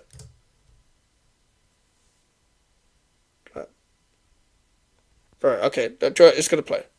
That I would have at least half of this table, but no, this, and this is all his. You can't really see it too well, but that's what Alfie used to look like, fam. Like, can I do it from this here? Nah, it doesn't really get to. Bro, we was in McDonald's, bruv. We was in McDonald's. Subscribe to Sarcasm City TV clips, people. But we was in McDonald's, and that was me and Alfie. Alfie had his red hair, fam. That's what I was trying to show. Get your super chats in. Don't send the super chat. I love you guys, but don't send a super chat, bruv, because you don't have to do that. But big up to everyone that does send a super chat, but you don't have to, fam.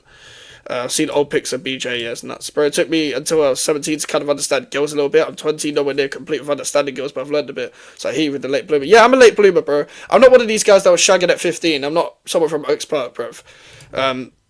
But I'm not trying to show my knob, bruv. One of the first few videos will even have Chef Mike's cooking a certain someone. Exactly, bruv. The best advice from an old head I can give you, Mike, you have a passport, travel while you're single, don't be afraid, go for it. I'm going on holiday twice in the summer, so trust me. I've needed to go on holiday. It's been overdue. Let me get back to the story. So yeah, performing twice a week in college. I was performing my own song, so it was Alfie. Me and Alfie made a couple songs together. I only made one. That actually goes on to Prime's question from a few bits ago. You made music with Alfie. We did actually make a bit of music. Not gonna lie. But yeah, like we did make music together. Let me not lie, we did. To be fair, we was a good duo. Like, don't get me wrong, but like it could have been like much improved on from my side of for certain things as well. I'm a perfectionist when it comes to music. Like, I know I've got a good listening ear. So I can take the bias when I'm doing music out of it. And when I'm listening to it as a listener, would I play this? No. I know people wouldn't play themselves, but I feel like I'm different to other people where I'm like, if I made something really good, I would probably play it. In my playlist. I'll probably add it and repeat it. I think I made one good song ever. One like genuinely like, this is a sick song. I like this. That was it. I'm not playing it on stream, but yeah. Shout out to Charlie for the super chat again. You don't like. I'm not just saying this for the sake of it. You don't have to send super chats, but thank you, Charlie. Don't be silly. Wrap your willy. That's probably the best advice you've ever fucking said, bruv. You put flawless in main page. Oh, fair enough. Who's he cooking? You'll see. Alfie and Mike's the next Milli Vanilli. Can we hear that song? Play the good song, you fraud? No. Because you might not think it's good, fam. And also, I think the beat is copyrighted. But yeah, it's not on thing anymore. Maybe one day. But nah. I don't ever want to revisit my old music. I was with my friends actually the other day. And they just got the TV and played my old music to piss me off. Because they still have it, because I had sent them it back in the day.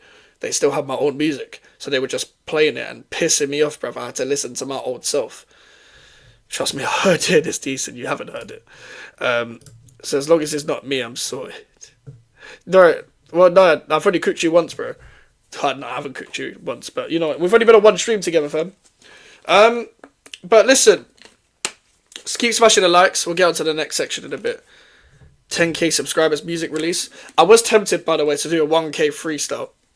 That was something I was thinking about, but nah. By the way, 2019 was around the time where I was in college where my whole account got deleted, so that's kind of where like the first YouTube section kind of ends of me doing YouTube. And then we'll come back to revisit it. I meant to play the song. We're not playing the song. Subscribe to Sarcasm City TV clips, because this channel has been overdue for a while. Sarcasm City TV is one of the best channels on YouTube, and it has some of the best moments you'll ever see on YouTube, like in terms of the football YouTube space. So subscribe to Sarcasm City TV clips, people. But no, I'm not playing the song. I had a song called. Can I say what it's called? I had a song called Nostalgia, because I had a project called Nostalgia. It was like the very last song. It was actually technically the last song I ever released, and that's the only song I like. It's not anywhere anymore though. I've played a song If You Are Straight. I'm straight, but I'm not playing the song. Man said 16 out of 10. But I was thinking of doing a 1K freestyle, and I was like, nah, I can't write. I can't write anymore. Simple as that. But do you know what the problem is with me going to college, guys? I was enjoying it. Makes sense, you're a nostalgia merchant. Do you know what? That's a good one. Brilliant, Charlie. Went college in 2019. It was a 1-year course anyway. But the problem is, the second half in 2020, COVID-19 happened. By the way, around this time of the 1920 season, West Ham and stuff, this goes on to Don C's question from earlier, which I kind of did touch on a little bit, about have you ever turned on your back at West Ham at one point? I did, because Pellegrini, when we lost to Oxford, I was like, fuck this club. I said, fuck this club. Like, we lost to Oxford like 4-0, bro. And I was like, fuck this club. I can't stand this club. And then we went on a losing streak in the league after that, and it was just fucking depressing to support West Ham. It was so depressing to support West Ham. And that was a big problem at the time. Leave the writing before the writing leaves you. Exactly, bro. Exactly. Yes, the 16 out of 10 origins will be posted. COVID fucked with me mentally and physically for years. The writing is left in. You gotta send in a clip of you learning the flute from homework. What? No. People said fuck this club when Chelsea sold all to Newcastle. But I said fuck this club because West Ham are West Ham. But that's when, moving it back to football a little bit, around that time, I am refusing to watch West Ham at this point. And when we lost to Arsenal under Lundberg, I generally was like throwing stuff in my house just watching that shit, bro. I was just like, what the fuck am I watching and why am I watching it? I'm in the, like, and at this point, I'm not going to games anymore. Like, I stopped, so I missed a whole bit when it comes to like the footballing section, but let me tell you a little bit about the footballing section. As a West Ham fan, from the 11-12 season when we were in the Championship, I went to Wembley to watch Blackpool. I had a season ticket every single season until the last season at Upton Park in the 15-16 season. And then in the 16-17 season, I had a season ticket at the London Stadium.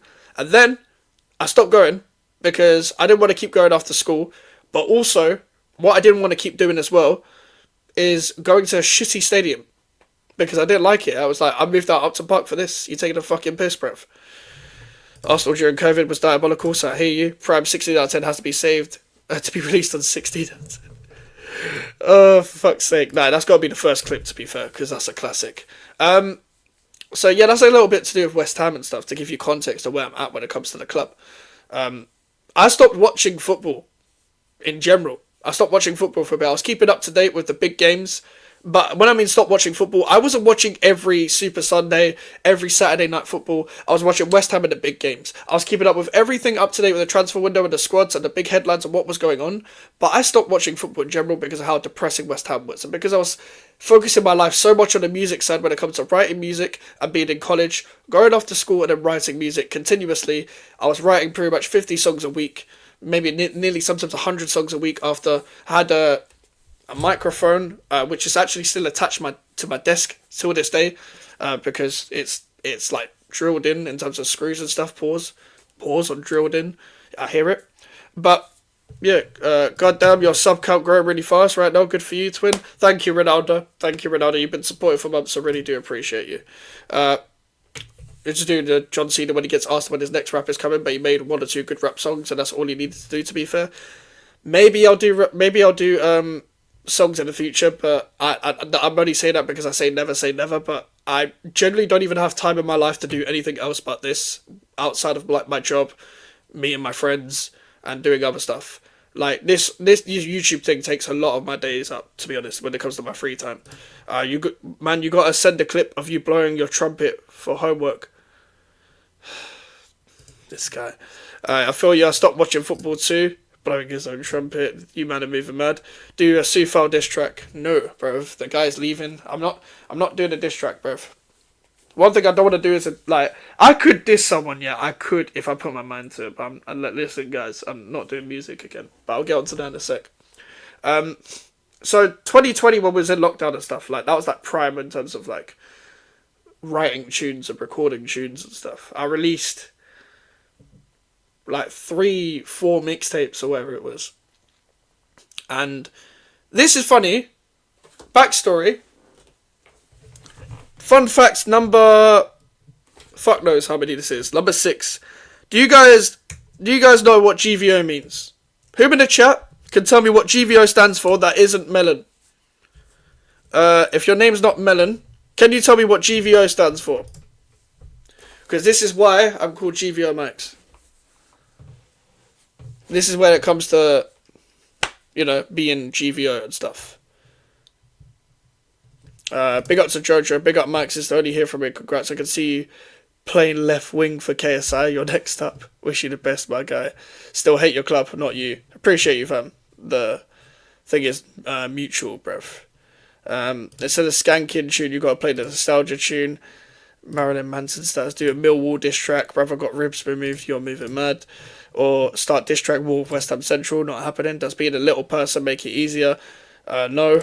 I don't suck myself off, guys. Do you watch NBA, by the way? I don't watch NBA, Mo. I don't watch NBA, Mo. But gross value output. Good vibes only. Good vibes only is why I'm gross vagina officer. Fuck's sake, man. But yeah, good vibes only. Basically, it's a weird story, but I got robbed and something else happened in my personal life in the same week. And I was like, I'm still in a good place in my life at this point. I'm not got depression.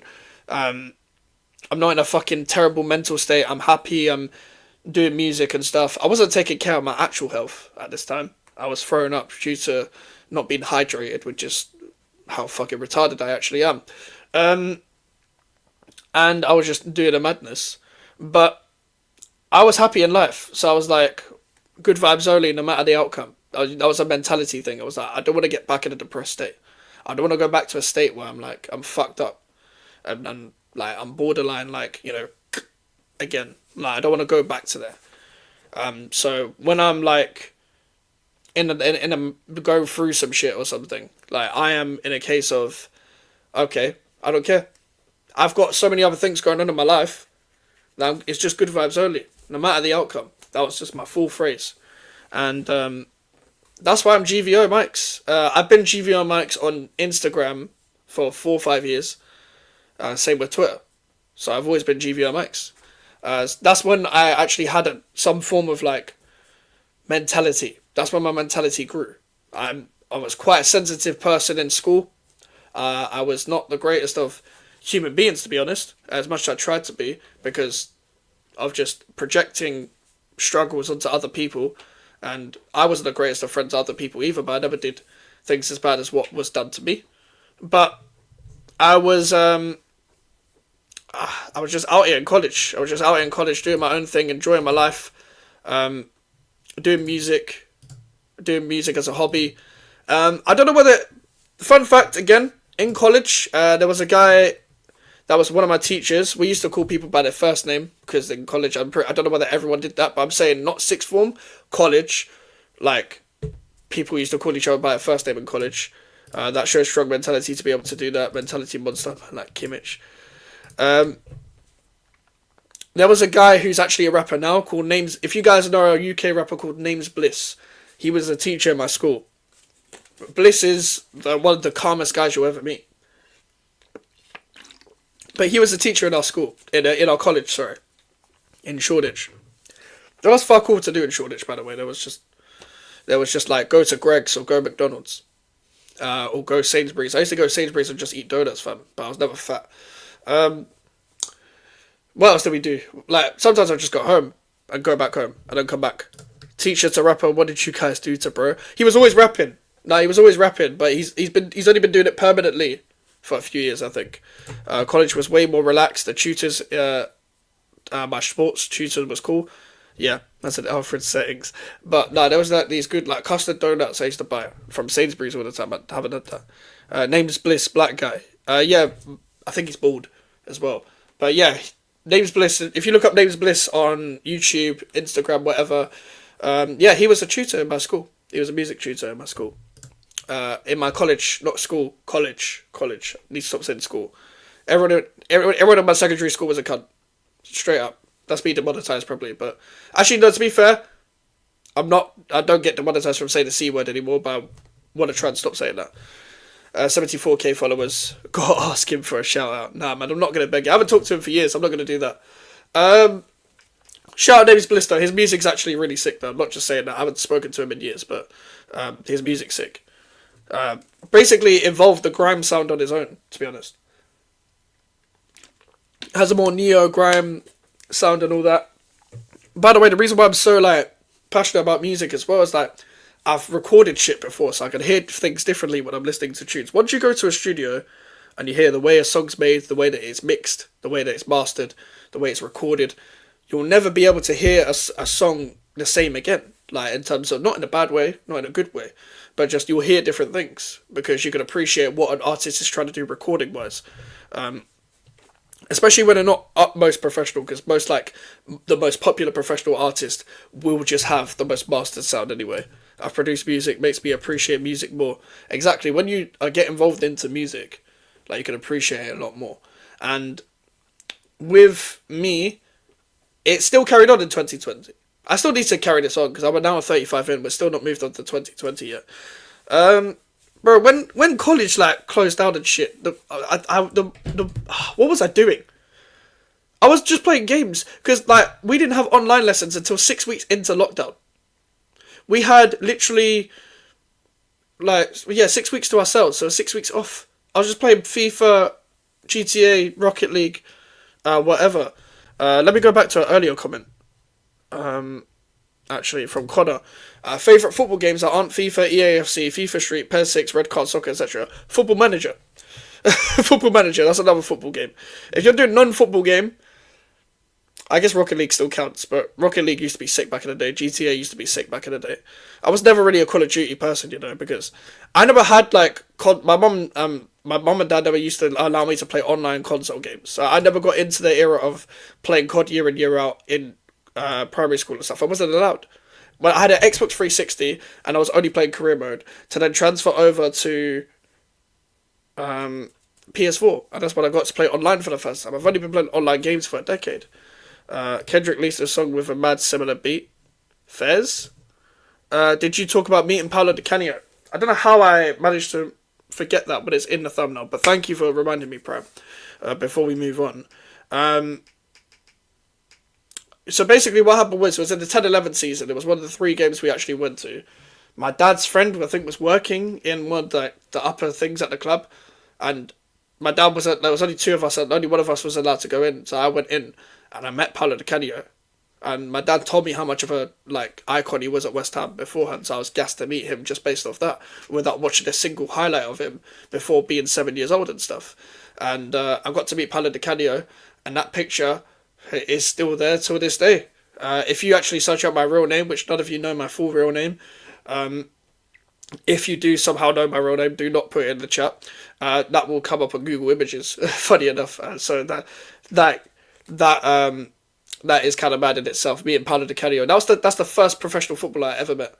In terms of ex-professional footballers and footballers that are still playing, that's the first one I ever met. Do you know my real name, Prem? Like my full real name? I don't know how you wouldn't know that. But Junior Stanislas was the first signature I ever got in that season as well. That's a weird one. Junior Stanislas. I got bare signatures. Mikey Fabianski, Mike's Fabianski. Yeah, you guys are pricks. Call of Duty died for me with Infinite Warfare. I think you're trolling, Prime, but if you do, DM me. Did you man play Dream League Soccer? I didn't.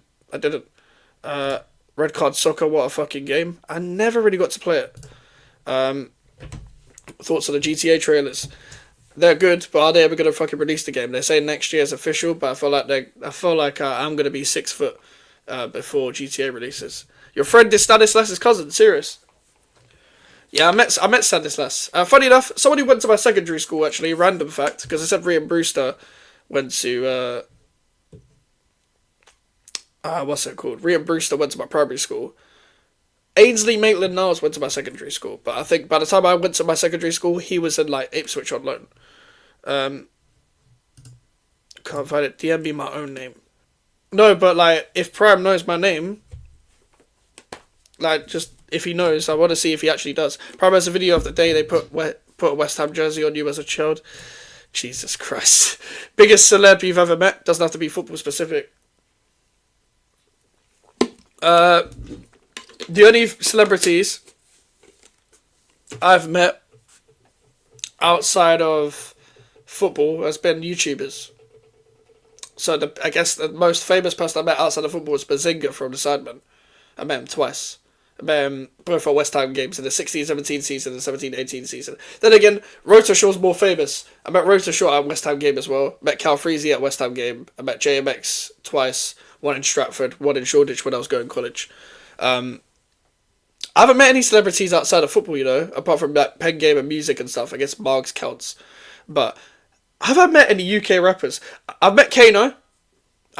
Some of you just know him as Sully from Top Boy. But I met Kano when I was a kid. I was nervous. I was like 7. And my dad is friends with someone, with one of Kano's friends. And I met Kano when I was 7 and I didn't know what the fuck to say. I was fucking nervous, bro. Kano was the guy. And Kano still is the guy. And I still wouldn't know what I would say to Kano till this day, because he's one of my favourite artists. But yeah, Kano is, it's probably Kano. Kano or Bazinga or Rota Shaw from the Sidemen, probably. Swear down, he goes to Bournemouth games time to time. Does he still play for Bournemouth? He doesn't anymore, he retired years ago. A couple of years ago. I did quarantine for 4 months. We didn't have online classes. Excuse me. The teacher would just send the work we had to do. No one did the work for 4 months, so I did fuck all. Fair. Who? Snoop Dogg meme? Fuck's sake. To be fair, if you're outside the UK, you don't know who Kano is. Zola was the sickest guy I've met. He has so much time. So much time for me. That's a brilliant one, to be fair, Zola. They used to live in a Halo tower, I swear. Yeah, that's probably why I met all the Stratford guys. JMX strip FIFA guy. Yep, JMX strip FIFA guy.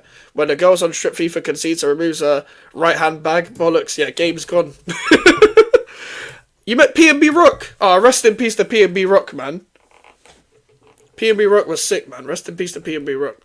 What do you think about DJ AG? I think he's sick. I think he's brought back why people love music. Like, why you love music and the basics of why you should like music. So I rate DJ AG, not gonna lie. I rate the fucking videos and stuff. What are you sipping on? Nothing, brother. Super nice guy. Saving it for Friday. Oh yeah, Melon. If you're Melon Prime, join the fucking Q&A at 8 PM on Friday if you've got time. And what do you think about DJ Tono? Don't know who that is, mate. Where was I? It's 2020. Yeah, so lockdown. Did fuck all. In the summer. Did usual shit. Just went out. I started drinking. In like the summer. That's for the first time I actually properly drank alcohol. Like, I had alcohol before then, but I meant like going out to drink. I was blackout drunk. On my first ever time being drunk. And it was with my local friends from primary school. Because I still talk to them from time to time, not as much anymore. But I was blackout drunk in like the summer. And I think what happened was, like, I was just having too many. Had McDonald's to sober up. And then had more shots, like in a park, by the way. Because there's nowhere to go, there's nowhere to drink. So we're just drinking outside. And then I'm round the corner from like my house, like a KFC or whatever. I had KFC, so I'm throwing up on a table and throwing up in the corner of my house. And I didn't want to go back to my house drunk, but I was like, fuck yeah, I'm going to have to. I'm like, oh, I've got food poisoning, I was throwing up. And then I went to bed, because I didn't want to tell my mum. But, yeah, I started drinking then. But yeah, also I need to give context as well for the college stuff. So like, I'm still releasing music. And I basically have to finish my last year of college. My last/first year of college. What's it called? Via lockdown. Prime, I'm going to start this comment because we are going to get onto the YouTube section. That's going to be a whole hour in itself, by the way, because we're not even on there yet. But we've got one more year to pass through. Then we can get onto the full YouTube thing. I'm sure that's the thing you guys are more interested on, of course. But I have to give context, of course. But I definitely have to answer this question because it's got a lot of layers. Big up Mikez and congrats on the 1K subs. G. Big up Godfrey, bro. You've been a supporter for time. Shout out to yourself every single time. Man said tactics. My last/first year of college. You worded that wrong, bro. You know what I mean? Bro. It's because I said last first and I realised my last was my first. I don't think before I speak. Wait, did you answer the football question I put? What, the Pellegrini season? Do you hated Pellegrini that season? And what game got you fuming with Pellegrini? The loss to Oxford.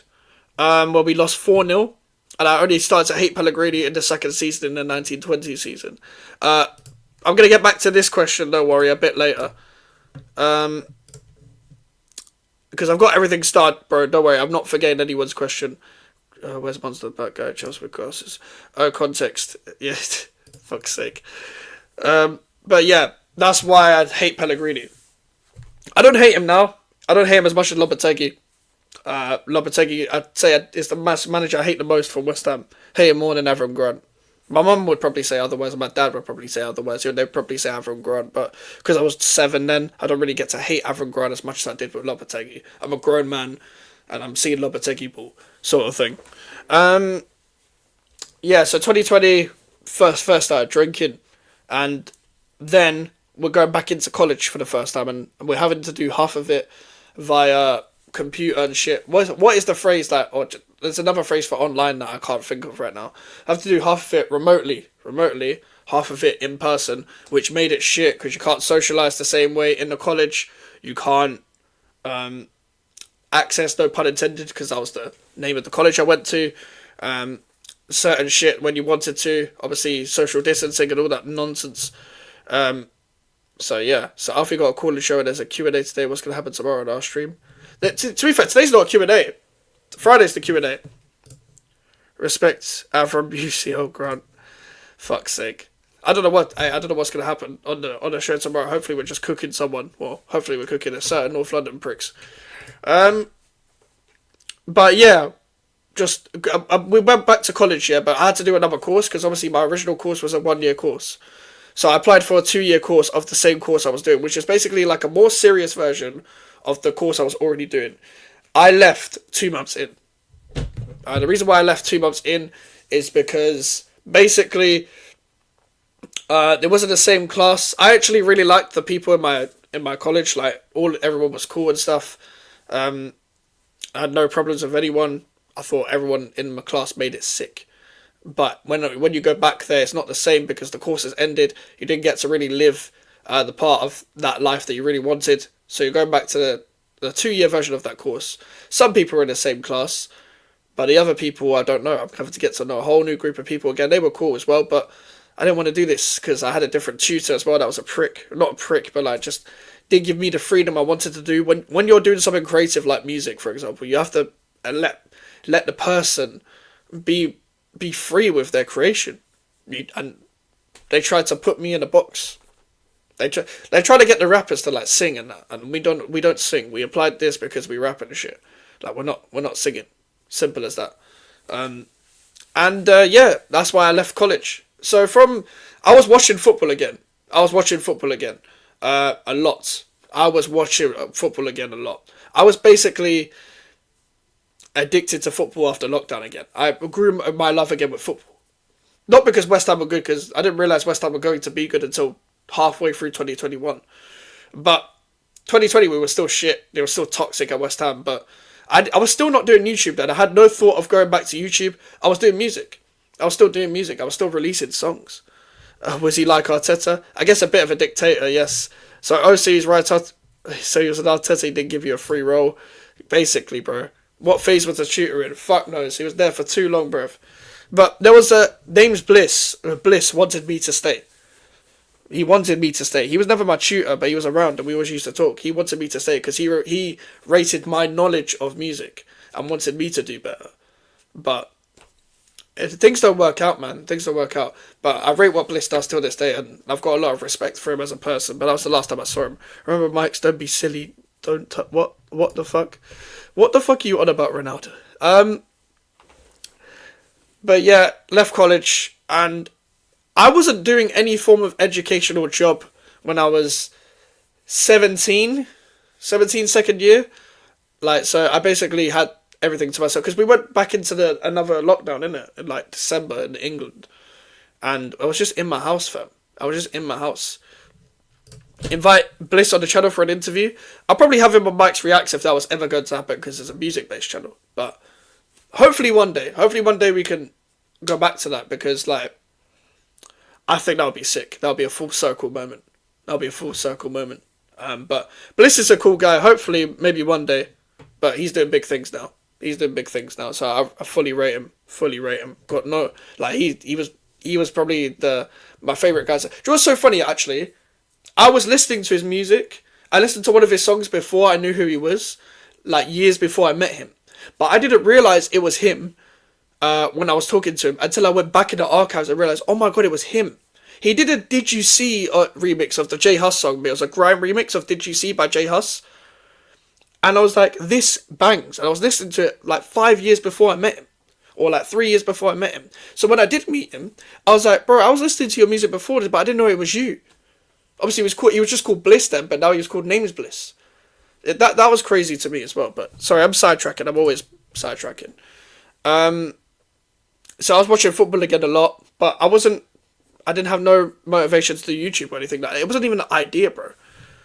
It wasn't even an idea to do YouTube again. Like, to do YouTube properly. To do YouTube seriously. But I was talking about football bare. I was on Twitter a lot. I had an old Twitter account. I had a lot of, like... It was mainly music. I was on music Twitter a lot. I had an old Twitter account where I was on music Twitter. It's deactivated now, so you can't find that either. And, bro, I was basically on Twitter a lot when I wasn't in college. When I wasn't, like, doing something in college. When I wasn't doing an assignment. When I wasn't writing music. Because I was just addicted to talking about rap. So I was basically on Twitter trying to farm interactions, being one of them guys. I had my face on my thing, though, instead. Using that to promote my music as well. Getting some good, like, some okay streams for my size. A couple hundred streams to 1,000 streams and stuff. So then, basically farming interactions on that. And I was basically playing the game because I was like 16. I didn't really know what the fuck I was doing, to be honest. So I was doing that. And then I was just tweeting about football. I deactivated my account when we drew 3-3 to Arsenal.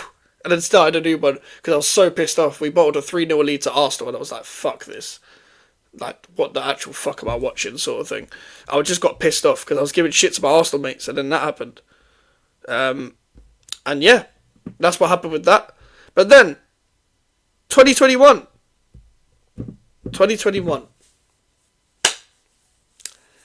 I quit music. I quit music in 2021. It was the last thing I ever did. I was basically, because I had time to myself, I had a lot of time to myself in the second half of lockdown. I was trying to release this project. It took a toll on me. I was still writing songs a lot. But then when I finally finished it, I never went back to music again. Never. Never again. I need to timestamp this as well because it might be important. I never went back to music. I quit. But I didn't realise I quit until months later. And I was like, you know what? I quit music. My old Instagram was full of my old music. Well, my current Instagram account was full of my old music. And obviously I've deleted posts since then. And it was kind of upsetting, but the reason why it wasn't that upsetting was because when I quit music, guess what started? This YouTube channel. This YouTube channel started. Now let me go onto the channel real quick. Now we're on the start of what you guys are probably interested in now. It's the start of Gigivia Mike's YouTube channel, basically. Let me just present my screen. So I've had this banner forever, by the way. I need a new banner. But these are my old videos. I have been doing fucking hell. I've been doing YouTube for nearly 4 years now. 2021, the year the music died pouring out, RIP. Yeah, stop doing music, bro. Stop doing music. Big up Pels as well. Big up to you every single time. Thank you very much for your support over the past few months. Appreciate you. I started YouTube then. So these are my old videos. My first ever video was this. Our Chelsea winning the league title, Spurs to finish 10th. I predicted Chelsea to win the league in the 21-22 season because Chelsea signed Lukaku and they just won the Champions League. So I thought, okay, Chelsea are going to win the league. I don't know whether what people think of that. But I predicted the things I got right was Brighton finishing like 12th or 13th and Spurs to finish 7th. Big up Taz as well. Big up Max and congrats on the 1K. Thank you very much, bro. Thank you very much, bro. Taz, also, if you're available on Friday, I'm doing a Q&A at 8 p.m. So let me know if you're free, and I'll send you the link on that day. But yeah, these are my old videos, and my first ever vlog got 1,000 views, and I was like, I'm gonna start vlogging. And this kind of leads me on to Prime's question. Let me go to Prime's question. I'll go to this question first. How did you come across this football space? I actually started watching the football YouTube space in 2020 and 2021. I think the first person I watched was Expressions properly. Like, I knew who Lewis was, I knew who Troops was, I knew who DT was, all the big names, Mark Goldbridge, Rance, whoever you can think of, like the OGs. But I wasn't watching anyone like that, like their own channel. I was only watching fan cams. The first stream I watched was Tottenham versus Liverpool, and Expressions had James Redmond on. And I was like, this guy sounds really familiar, this James Redmond. He sounds like the guy who said Sadio Mane, the best football player in the world. Little did I know that was him that said Sadio Mane, the best football player in the world. That was exactly him. That was the first YouTubers that I watched, the first content creators that I watched at the time. And then I just watched Expressions because I saw an Expressions clip in like 2019 of him going on Sky Sports about, we've got no one in the midfield, Alicia Keys in the midfield, fam, no one, and all that. That's the first thing I ever saw. I posted on my Snapchat at the time, and people like, send me this clip, this guy's hilarious. And that was the first time I saw him. I was like, it's so refreshing to hear somebody speaks like that on TV, because like everyone else is so fucking formal and boring as fuck, to say the least. I'm going to bring this question up very, very soon. Now you have Brighton's manager. Yep. Expressions was mad funny and still is. Expressions is the national gem. The GOAT of the scene. He's by far the GOAT of the scene. It's not close for me, in my opinion, just because of how hilarious he is. The man is a generational talent. Yeah. So that was the first YouTubers I watched to answer your question from earlier, Prime. Like, how did I get into the... Because I was obviously watching AFTV from the time. I knew who Lewis was because of the old clips and stuff and old fan cams, and I knew who Andy Tate, the actual Andy Tate. I knew who Adam McCullough was. Obviously, the only other people I was watching that had anything to do with football was like Poet and Fuge and True Geordie at the time. Before True Geordie had shit on his chest. You know, when True Geordie was good, before he let the money get to his head and stuff. Like, that was the True Geordie I was watching with Lawrence and stuff. I didn't really watch the kickoff, though, because I found the kickoff to be shit, in my opinion, but that's my opinion. But these are my old videos. I was only doing, like, match reactions, match previews, your normal stuff. Lingard and Ronaldo score, Mark Noble misses penalty, Declan Rice scores again, last minute goal conceded, and all stuff like that. The Watford lost blew Lewis up. I think that might have been the first time I've seen him. I left the Chelsea football space this year. Its brain rot intensified. Only follow a small amount of creators now. Understandable, bro. To be fair, I don't really watch West Ham content anymore, but I only used to watch West Ham fan TV anyway. I used to watch West Ham fan TV. So these were my old videos. Obviously, listen, I got 11 views on this. I got 19 views, 18 views on this, 400 views on it. Like, the views are weird. Like, I'm still getting like 12 views. And this passed on to my next question. On Prime's next question. On your YouTube journey, how did you deal with little to no growth in the first 2 years? Did you ever feel like giving up, and what kept you going? No, I never expected anything. So, in my first time of doing YouTube, in this space, the first couple of years, etc., I was not expecting to do anything. I was just trying to get to 100 subs and having fun with it and being happy to talk about YouTube, which is what you should start doing if you're going to start doing YouTube. My advice to anyone is, if you're going to start doing a YouTube channel, just do it for fun. Do it as a hobby. Try and study the game a bit. Because I only copied other people's, like, the way they structured the titles of what I was watching. Because I was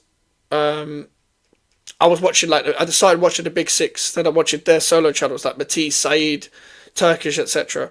I started watching them to see how they title their videos and stuff. Then I started copying them. I basically just copied Saeed, to be honest, how he structured his titles back in the day in, like, 2021. Because I didn't know how to structure my titles. You kind of, like, indirectly study the game. And what I mean by that is, like you'll notice when you're doing content, when you're watching other people's content, how they structure their titles, how they do their thumbnails. These are pic collage thumbnails, or I'm just getting a picture and putting it as the thumbnail. Look, I'm literally just doing pic collage thumbnails. Like huge London, like what the fuck is this thumbnail? Look at this thumbnail. It's just, I'm not saying my thumbnails are like sick now, but bro, it's just 2 badges. But what got views, like and 273 views is still quite good views for me till this day, is if you put like the badges on the fucking thumbnail, it used to just get views. Bro, I got 8 views on this. But I'm still doing YouTube now. I don't get videos that get 8 views anymore. Which I'm fucking grateful for. Because I never expected it. I had like fuck knows how many subs. I had like 40, 50 subs then.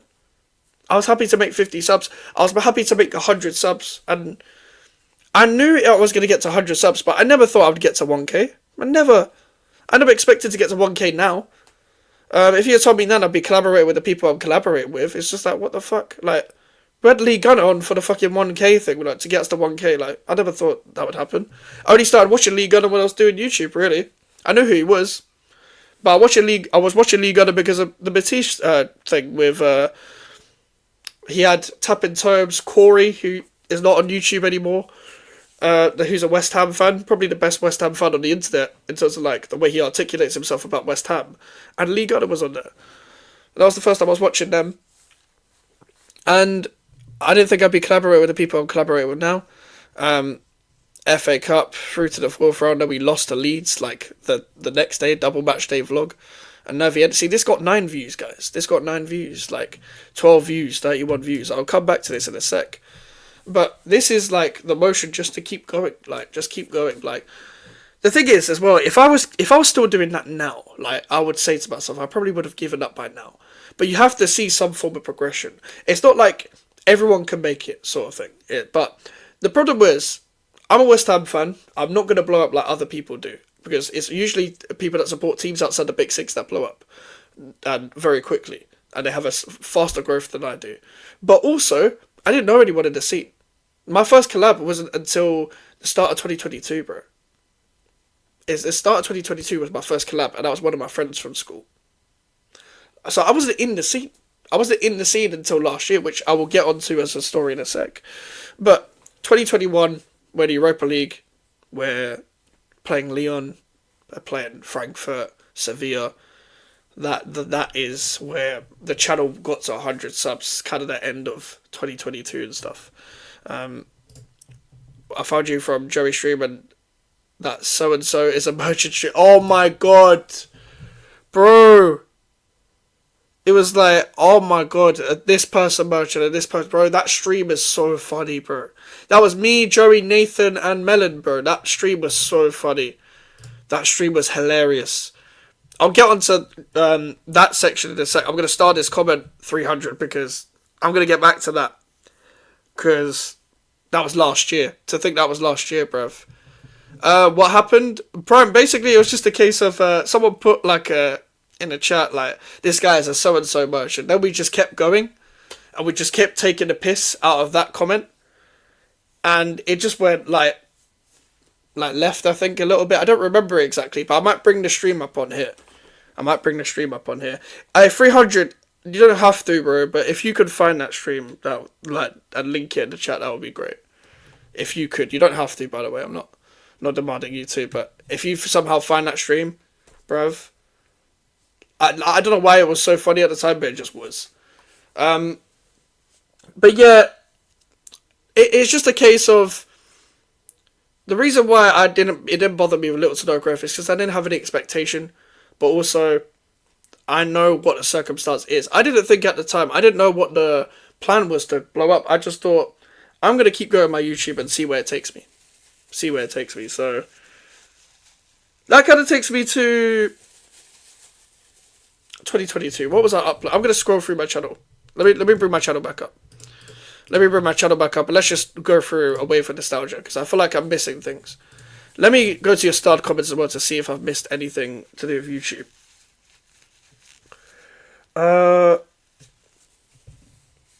Okay, no, there's no more starred comments to do with YouTube. I'll come back to the football comments in a sec. But yeah, to answer your question, Prime, I just kept going. I didn't have any expectation. I just wanted to develop and grow. It's very similar to independent wrestlers these days. You have to keep going. Somebody will Ospreay, who went backyard to New Japan Wrestling now on television as main stars of the world. Fair enough. It was about calling players merchants like Sakura is a limp merchant. I'll try and find it. Appreciate you. Let's go through the bit that people want to listen to as well. So yeah, this was kind of like, bro, I got 5 views on a match reaction. 5 views on a match reaction, like 11 views on a match reaction. Bro, and then all of a sudden, this is my most popular video till this day. 16k, 3.2k. This was the best day of my life at the time when we beat Sevilla. I called it best day of my life, and bro, nobody thought we beat Sevilla. It was the first English team to beat Sevilla in the Europa League for ages. I think we might be the first in general. What was your and this goes into my comment with Warrior. What was your best 5 West Ham games you watched in the past as a fan? Sevilla is up there. Sevilla, obviously the Conference League final and the Alkmaar semi-final, the last game at Berlin, and Lyon away in the Europa League. Those are my 5 favourite games, 5 best games as a West Ham fan. So then, Lampard finished by the club he started at. Like, you can tell, big Lampard hater from day. Don't let that game ruin your mood because we lost to Tottenham straight after. I went to an academy game straight after at the London Stadium to watch West Ham under-23s against Brighton under-23s. That was fun. Armstrong Oko flexes the thumbnail. Controversial referee. But I didn't know how to title my videos. Karma for Dembele. We got to get back against Lyon. We were in a centre-back crisis. I was begging for Elise to start because Diop and Zuma were out for the season or something like that. An even bigger game in our history. Pessimistic going into the second leg. Did a vlog for that. My vlogs were shit, by the way. I was just whispering into a camera and they were barely viewed anything. It was just a couple corners. Link it in the thing 300 if you can, and I will watch it a little bit later when I've explained everything. But look at the algorithm, guys. Like, bro, I was barely getting any views. I wasn't getting any views. Then Mark Noble left. And that's a picture of me and Mark Noble. Me looking like a spaz. Taking a picture of Mark Noble at the start of the 21-22 season. And then this was Noble's last game. Noble's last game hurt, man. That hurt. I was not ready for that. Bruv, this guy, basically before that season, you got to understand, Noble was a player that was at West Ham. For every year that I supported the club. Every single year that I supported the club, he was at West Ham. To see him leave, that was peak, man. That was peak. Reacting to my awful Premier League predictions. Yeah, long day. West Ham are a super club. You guys should be up there. I fucking wish, man. But I agree. Shambolic ending, great season. Yeah, like, summed it up quite well there. It's on Jerry's channel live. Vid Argentina versus Canada watch along. I actually timestamped it in the comments.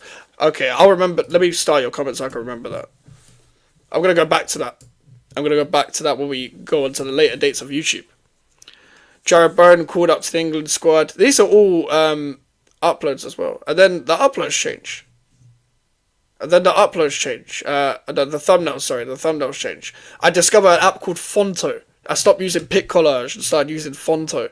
I was still experimenting, as you can see, with the thumbnails. These are shit thumbnails, by the way. These are horrible. But I was using Fonto until like late November last year. And this is me trying to figure out how to use Fonto. Look at these thumbnails. These thumbnails are shit. Those thumbnails are shits. But 2022, I don't think anything happened. I think we just had that mad transfer window. I won the Conference League in that season, so I guess we can skip straight to there. Let me just keep scrolling and see if there's anything mad. Any moments. Mikes, did you go to the under-23 West Ham games? Because I remember my local non-league team played the most pre-season. Is your local non-league team Dagenham Redbridge, Bradley? Is that your local non-league team? Because that's mine. But I go to West Ham under-23 game. I used to go to them a couple of seasons ago. And I can't really get tickets for them anymore because they don't really play at the London Stadium anymore. They had games at the London Stadium, so that's when I started really going. We had a man transfer window in the 22-23 season. We're just doing a bit of a madness, and then I can't remember any moments on YouTube that really happened. Basically, guys, I reached 100 subscribers at the end of 2022. At the end of 2022. So that was like my first milestone. I was doing YouTube for a year and a half and got to 100 subs.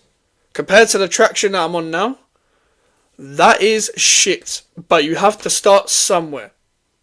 It's very hard to stand out as a West Ham fan, which is why I don't strictly do West Ham content anymore. I'll always do content about West Ham, but I have to branch out.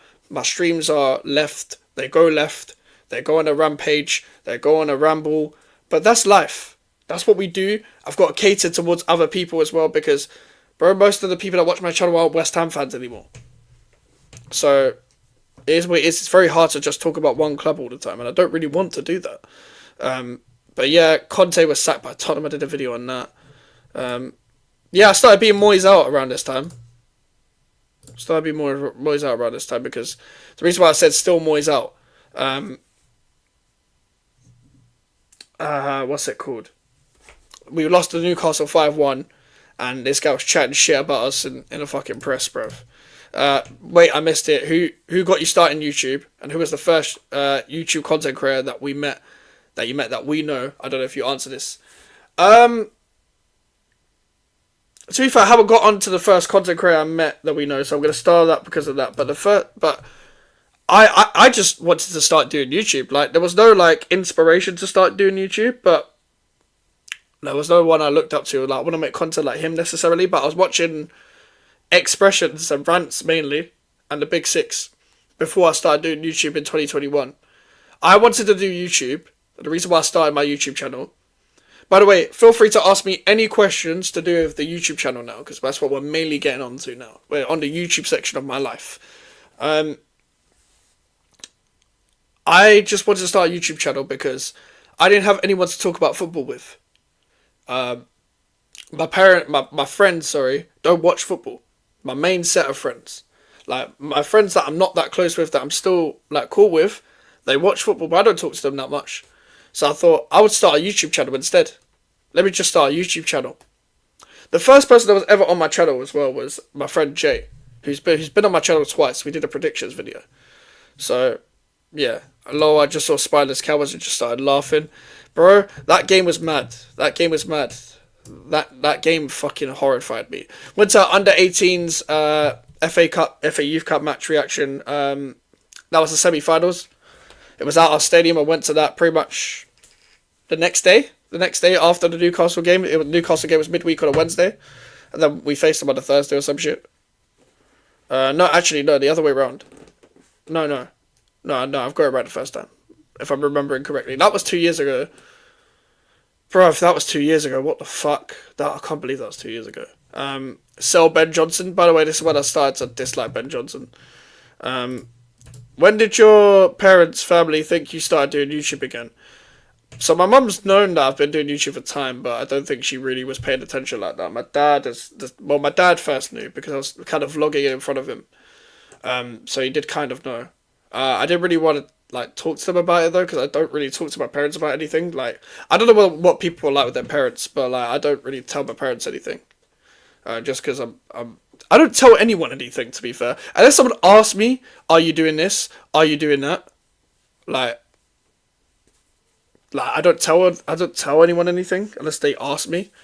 But when you start doing YouTube again, I think they only clocked really in 2023. Ben Johnson is decent. Ben Johnson's one of the worst players I've ever watched at West Ham. Do they know you hit 1K? I told my mum yesterday. She doesn't really understand what that's, but my mum always asks like, "Oh, what sub? Like, how many subs you got now?" Big up Cheelan. Apologies if you answered already, but you said you're mixed race. What mix are you? I'm Indian and English, but my Indian side are born in Africa. They're all born in Uganda and Kenya. But I'm half Indian, half English, technically. From one of those YouTube videos, which one got you very angry with West Ham? The Newcastle one. This spineless cowards one that you were talking about just now, I basically went on a fucking rampage about, like, me going mad about West Ham.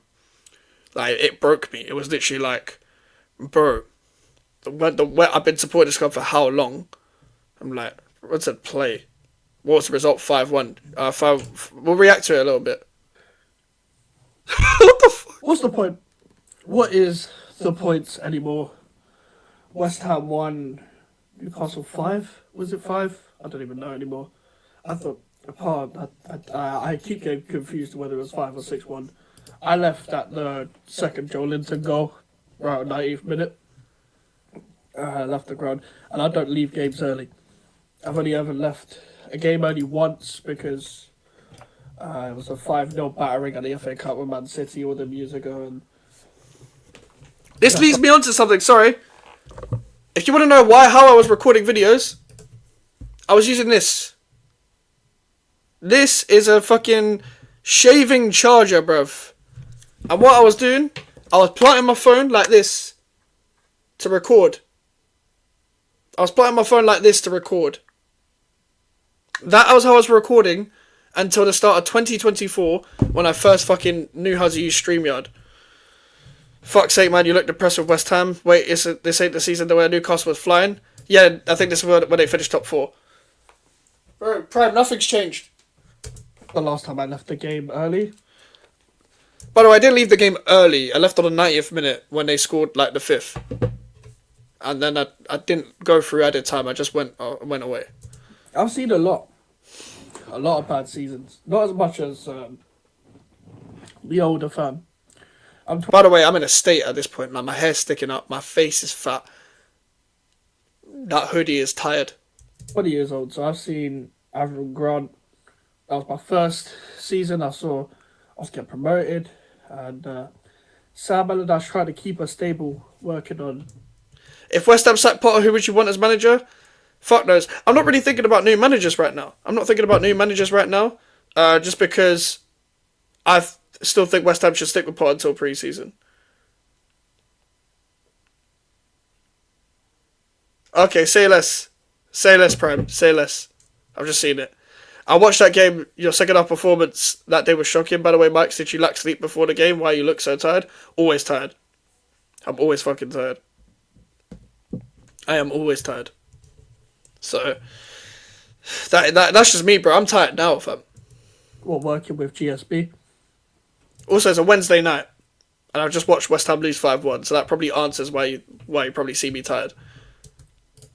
And you know what GSB are like. Then I saw Slaven Bilic, good first season. Other shit seasons. Moving into the London Stadium.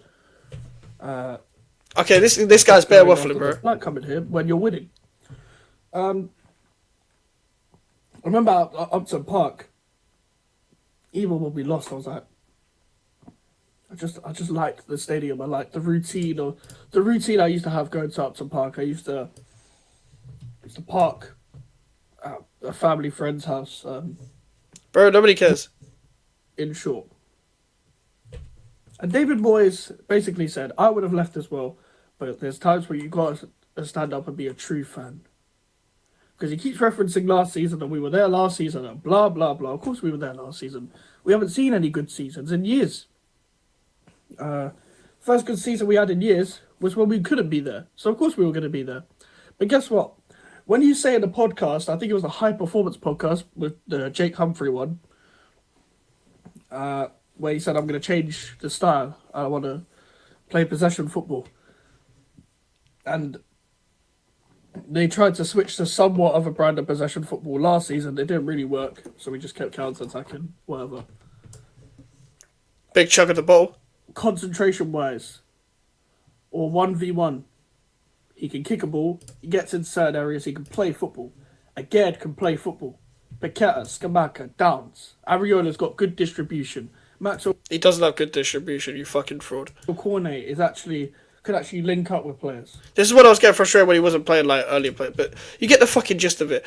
Like, if you want to watch that video, watch it in your own time. Like, I'll go to it in a different side. I'll go back to the fucking that section now. But I'm boring to watch at that point. Have you ever been so angry where you got so? Have you ever been to a game where you got so angry you wanted to punch the manager? Nearly every game Lopetegui was manager, and back in the last season with David Moyes, basically. Was this the season you watched? You won conference. It was the season where we won a conference. Let me just go back. What is the fucking Newcastle game? Paquetard's Scamacca goal's not good enough. We've already been there. Amazing comeback, 10 out of 10 second half. Touch of magic puts us closer to safety. This, I don't know why I used this face as the thumbnail, I just thought it was funny. Forget the referee, we were abysmal. Yeah, because people always complain about the ref. I was basically saying, fuck that. Actually, this. We won the FA Youth Cup. I went to the Emirates, but I didn't vlog it. I just did a match reaction. I stopped doing vlogs in the first season, halfway through the first season of me doing YouTube in the 21-22 season as well, because basically I was just like, it's too awkward to like film in front, and I wasn't a confident person back then. I still wouldn't vlog now. I've only vlogged the Sidemen charity match and that's it. I don't want to vlog West Ham matches. I go to the games with my dad and stuff. It's just weird. So I stopped doing vlogs. I was like, I'm just going to do match preview, match reaction. And that kept me on a steady path of consistency. And that was basically that. Conference was cold. Yeah, we did well at the conference, but we should have won that. But yeah, we won the FA Youth Cup. I was gassed. I still got the videos. Don't know how this was 2 years ago. Then the very next day, went to West Ham Liverpool. Obviously, we lost. How have we turned the corner? By the way, we beat Bournemouth 4-0, and then our fans said we've turned the corner. I knew we were still shit, so yeah, that's why I responded saying, how have we turned the corner? Was that the under-18s final where you beat Jack Wilshere? Yeah, he was the manager, and we were saying, what's the score, Wilshere, what's the score? I triggered Millwall fans on this video because I reacted to them bottling the playoffs. Got 300 views. I did a series called... What was the series called? Look at me, look at the state. West Ham Fans Premier League Roundup. That was the fucking thing. So that was that. And then we won the Conference League. Pretty much at the back end of that season. I did a West Ham Fans Premier League Roundup because I wanted to talk about other clubs as well. I didn't have a show. That was the first show on the YouTube channel. It's just me chatting shit on my camera. But as I said, people, yeah, I was recording fucking videos doing this. Basically. So, like this. Can you see that? This is a fucking charger to shave, bruv. This is a charger to shave, and I'll just stick in my phone on it. And I'm using StreamYard. No, it's not the greatest camera quality. No, it's not the best lighting. But you have to start somewhere, and you have to make do with what you've got. And I'm making do with what I've got for now before I get proper lighting, proper camera, proper mic. And I've got 1K before all of that. So I'm proud of myself again, 1K before all of that. But let's get on to Conference League. Did well in that. Went to the parade the next day. One of my most popular videos on the YouTube channel is the parade. I filmed the whole parade because I didn't want to miss a single moment of the parade. I have a video on the YouTube channel that's got 200 views of the match reaction. I'm surprised I only got 200 views because we won a trophy, because 200 views is good, but I thought that would take off a bit just because we won the trophy. I've built a small core fan base by doing that. Then what happened? Yeah, I went to the parade. I was drunk for like 3 days. I was just celebrating that shit, just watching that pretty much nearly every day of my life. Just fucking watching that Conference League final back because I don't think I'll ever see this club win a trophy ever again. So that is kind of mad in itself, but that's what I was doing around that time, bro. That's what I was doing around that time, you guys. You were drunk for 3 days? Yes, I was drunk for 3 days. I was just down in Coronas. Drunk off my fucking life. I was proper going in on alcohol. It's actually when I started going to gym as well, but like properly. But yeah, I was just down in alcohol for 3 days minimum. Any questions you guys want to ask before I get into 2024?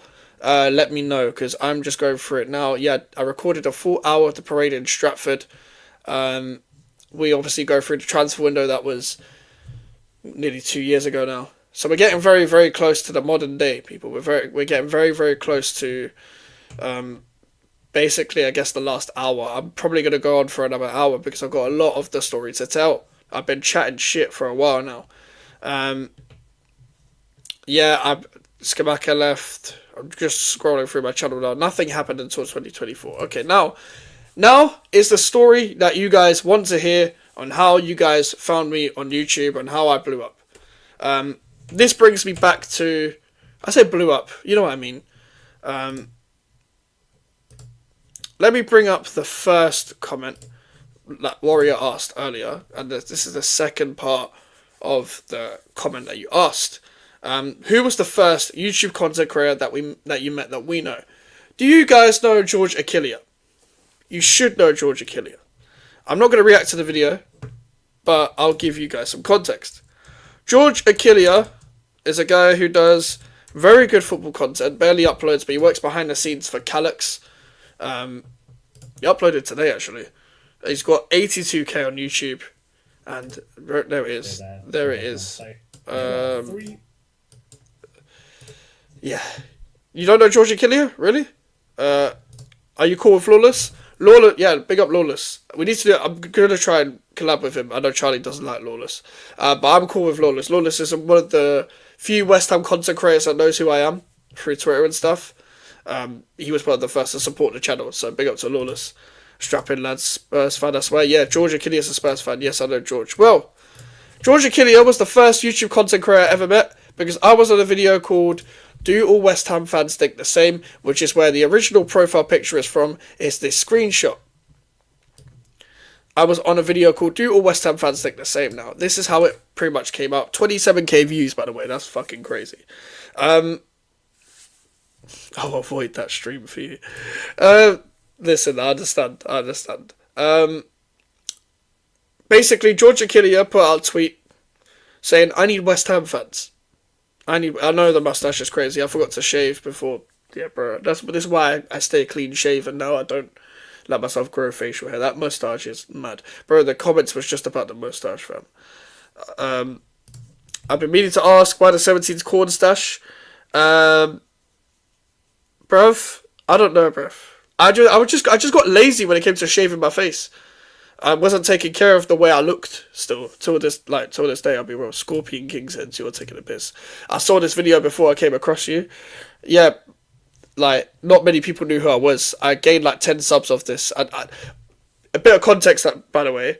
So, for context, for hitting 1k recently, I hit 200 subscribers at the end of 2023.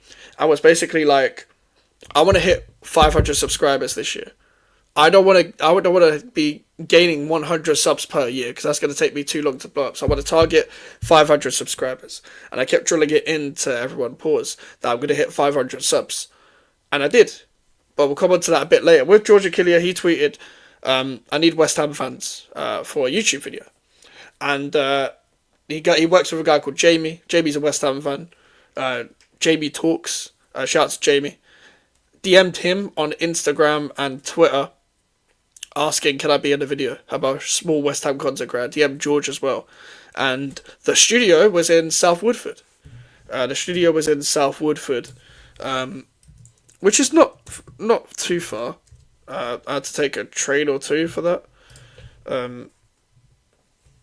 For the whole journey, etc. E20 was meant to be on the video. James from E20 and Lawless was meant to be on the video. They didn't show up. I think what's it called? Well, they were just busy. I think Lawless was meant to show up and he didn't. But I remember E20 was meant to be there as well. Good idea to get rid of the pedo moustache. Yeah.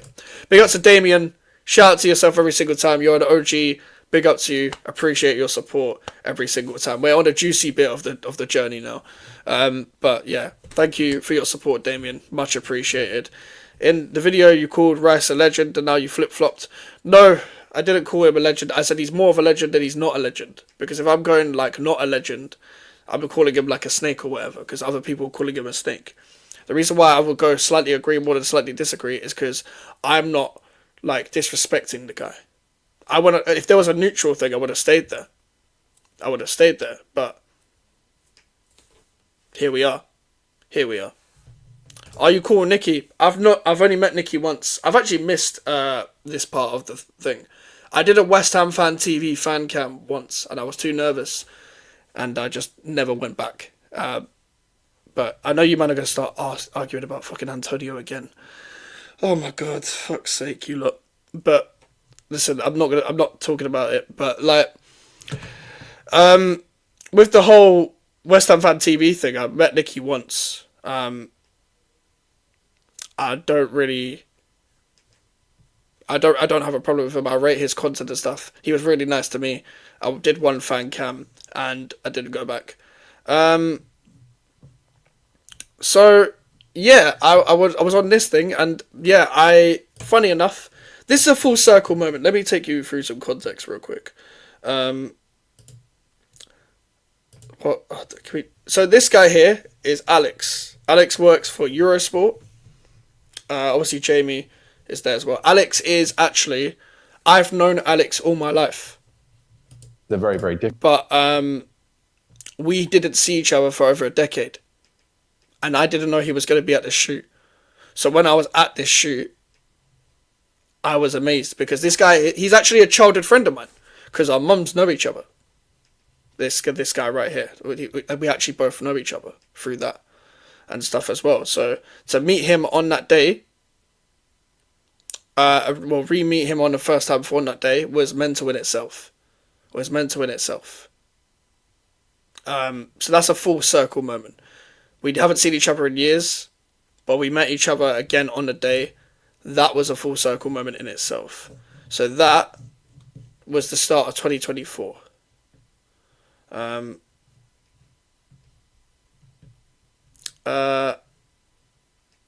Listen, fuck's sake. Are there any other YouTubers you'd like to work with but haven't yet? I guess I've been privileged enough to work with a lot of great YouTubers, and a lot of the people that everyone I've collabed with I've watched. So like the people that I haven't collabed with are like very unrealistic right now. Joy is one that's realistic. Monts, I guess. I haven't collaborated with Monts yet, so I guess Monts. One that's unrealistic, I guess. Rants, Expressions, Troops. All the big names. Those are the three that I would love to collaborate with one day if it made sense. Because I've rated their content for years. One that's realistic, I guess, Monts. Maybe if that comes around one day. Mike's in Filthy Fellas. 2K7. Claret and Booze. If it made sense, why not? And other West Ham YouTubers, it would be nice to collaborate with other West Ham YouTubers as well. But not many people in the West Ham community know me, but I've managed to do that. Monts is extremely realistic. That's like, it's just I think that would be a good collab. I want to collaborate with people that make sense. I'm basically gonna ramble on for another hour and a half at this point. But yeah, would you collab with Spencer Owen? Of course, bro. Of course. Mike's too big for Claret and Booze. I'm not too big for anyone. You should collab with CB. That's someone I'd love to collab with as well. I'm cool with him on Twitter. I don't know whether that collab will happen, but I would love to collaborate with CB because CB's a local guy as well. I think that collab would be good. So I guess CB and Monts. I'm trying to think, who else have I not collaborated with? Do you know what I don't do this thing with Cheelan. I let collabs just happen naturally if it happens. Like I don't want to do the whole, can you pattern this for me sort of thing. Can you get this guy on for me? I feel like I'm using the person to like get up in the threshold of YouTube, and that's something I've maintained that I've never ever wanted to do. I don't like asking people for stuff either. I barely like asking people to come on the channel, to be honest. But I don't want to ask, can you let this, you know this guy, can I collab with him? Like, can you ask him if he'd be fun to collaborate with me sort of thing? So I just want to let it happen like how it's meant to happen. Like, I'll get onto why in a minute because the Lewis collab, the Flawless collab all happen naturally. right place, right time. And I want to keep it that way. 24-hour live stream saying nothing, good attitude, Mike's organic. I want to keep it. I've always wanted to keep it organic, Damien. That's always been my mentality. I never thought I'd get to this place where I'm collaborating with better people. I was in a Clara Boost watch along a while back at Davey was arguing with a fella. Fair enough, man. Fair enough. Big up Clara Boost, but yeah, it is what it is, isn't it? I don't know. I don't know. Is it Nick? The main guy, Nick? I don't know him. Keeping it organic, just like Respect says. Exactly. So what's next? So I started doing lives this time, like the start of last year. So the next step after doing this video of doing Do All West Ham Fans Think the Same, I gained 10 subs, which was big for me because I was like, oh my god, I could really get to 500 by the end of the year, which was the target. My first ever proper collab I'll get onto in a minute. I've called it about 3 times, 2 agenda driven, can't discredit away wins in the Premier League. Fair enough. I haven't really watched too much of his channel. And it was so you call it was all through chat. I'll come back to West Ham another time. But my first ever person that I interacted with in the YouTube scene, through that. Big up to Georgie Kiddier, by the way. He's a nice person, and he drove me back to South Woodford Station, where I was talking to Jamie for a bit. I went back to Newbury Park and then went home. Georgie Kiddier is a very nice guy, and that's technically my first collab, and I was on a channel that I had 80k. Bro, Georgie Kiddier is a legend for that. So, shout out to Georgie Kiddier. My first collab properly, well, Alfie was on the channel early 2024, but Alfie's channel wasn't active. Alfie wasn't doing YouTube. By the way, for context, after college, I forgot to say this because there's so much to remember, but after college, I didn't talk. Me and Alfie didn't talk for years. And me and Alfie got talking again for back into 2023. Not because we fell out, but because life happens. We just fall out of the same circle that we was once in. So he then DM'd me on TikTok, and then we started talking again, talking about football, talking about YouTube. West Ham Arsenal, when Arsenal battered us 6-0, we did a preview for that, and I think we did a review for that. So that's when me and Alfie started talking again, and it was through that Alfie his internet was moving mad in them streams. I didn't have anyone watching. Streams because it's very hard to build up streaming audiences, as you guys know, and you can't do that instantly. So big up George. Yeah, of course, big up George every single time. How active are you on Twitter, Mikes? Very active. GVO Mikes on Twitter, if you want to follow me. I'm very active on Twitter. Not as active. I don't really want to be active, but because I do YouTube, I am active. Unfortunately. But yeah, there was Alfie, and then the first YouTuber collab. The first one I interacted with was Jimmy Spliff TV. Jimmy's a big part of this story. Jimmy's a very, very big part of this story. I've always got time for Jimmy. Jimmy's a real one. First person I interacted with on Twitter because I followed him on Twitter because I thought he was fucking hilarious because I saw him on Lewis's channel once. And then he followed me back. And I was like, okay, fair enough. And then, do you know what's so funny, yeah? I'm doing kind of a similar video now. The big part of this is when Flawless was doing his specials, yeah, I was watching his specials. Jimmy's a madman, but he's a good guy. He's a very good guy. I was watching Flawless's specials when he was doing the first specials, when he interviewed Lewis, Rance, Troops, Czar, etc. He was interviewing the big names, the first wave. And I quote tweeted one of the tweets being like, this is amazing content, because I thought someone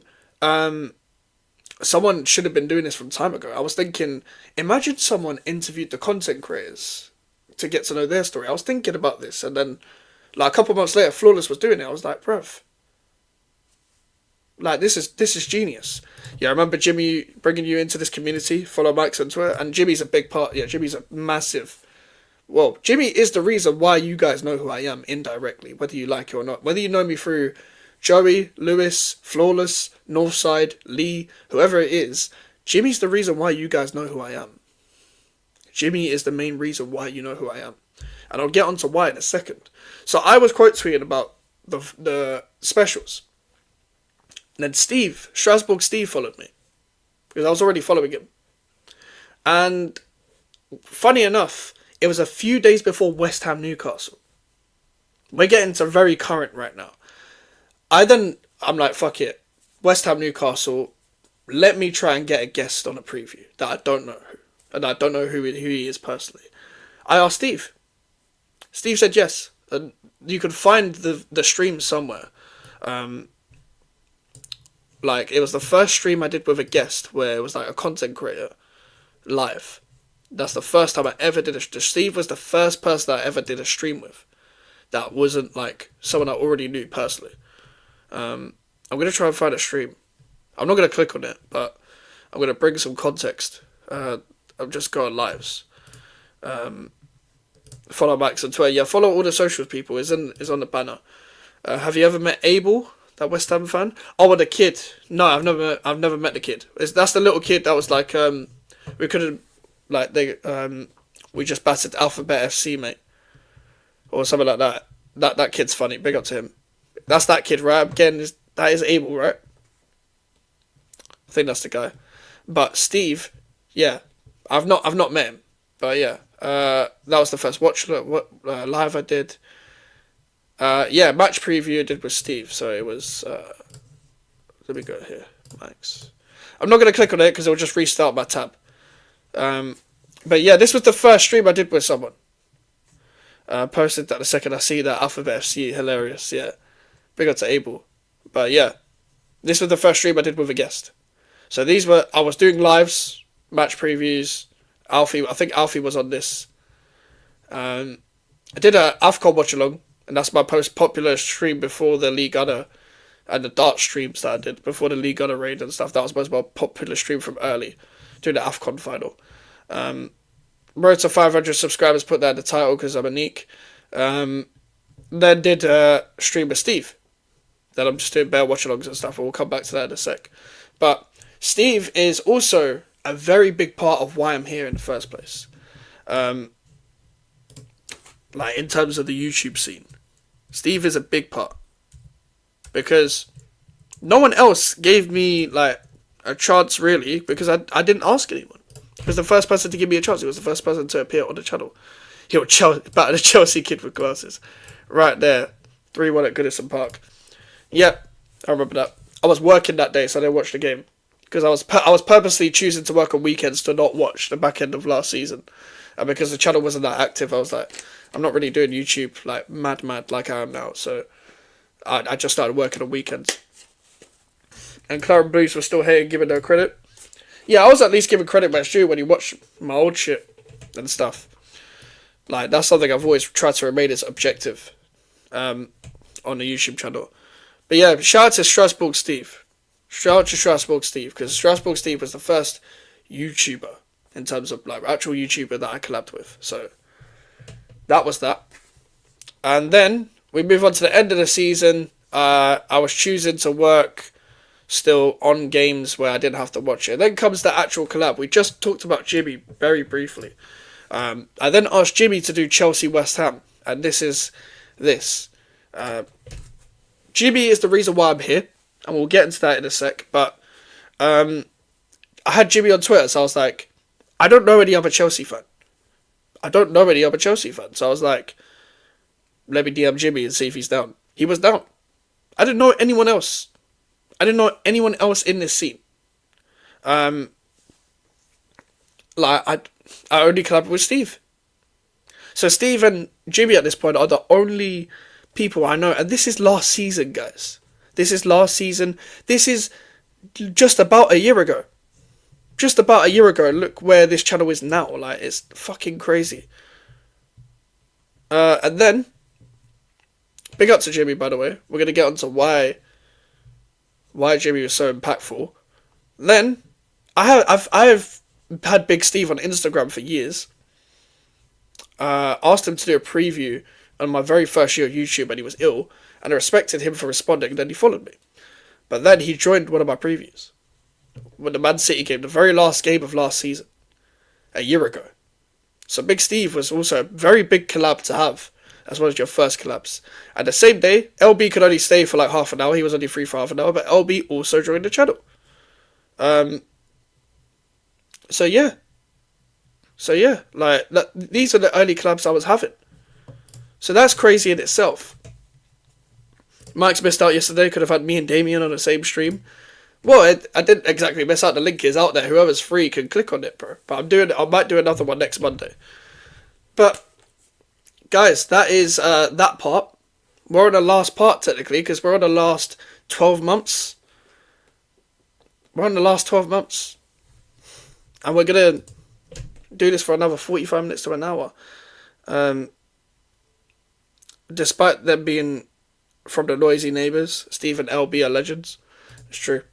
It's true. They are legends. They are legends. They're great content creators. Shout out to them for even stepping foot on the channel. That West Ham channel. Okay, I will, Damien. And then the end of the season happens. I don't know what's going on at this point when it comes to content creation. At this point, I'm in a place where I'm just going to carry on going in the summer. Carry on doing transfer videos, all of that, streaming, and all of that. I didn't have plans to have anyone on the YouTube channel. Then, this is where I'm officially starting to be in the YouTube scene. Because Jimmy adds me to a group chat, Jimmy Spliff TV panel. And I'm like, you add me to this group? I checked the group chat, by the way. Prime, you're in that group chat.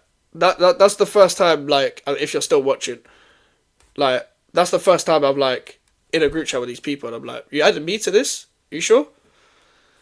Like, I'm just thinking, like, I didn't know what the fuck to do. I was like, okay, Steve's in this, and then I see Lewis, Flawless, like, I'm like, everyone on, and I'm recognizing all these names from like, everyone on Lewis's panel and stuff.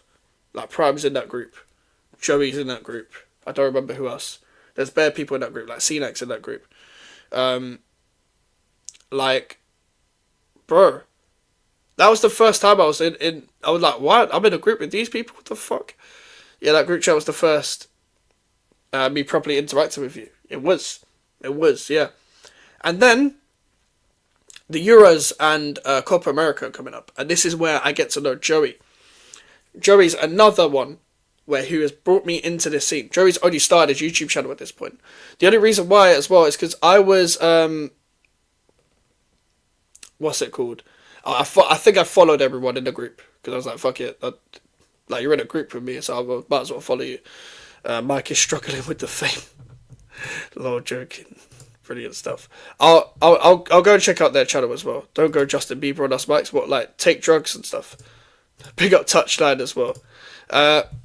Me, Lewis, Jimmy, Joey, RSM, Steve, Flawless, CNAC. Yeah. So that was that at the time. I hope you're up for the day. I know that video. I know what video you're talking about as well. So that was weird. That was weird at the time. And then through Joey, the way we interacted was, I followed him, then retweeted his stream because he said he was going live. So I was like, oh, you're going live. I'm just thinking, if you put the link out, let me retweet it.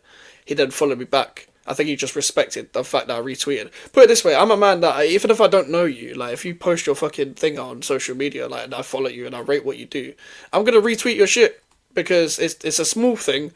We're in the same community. We're just sharing people's content.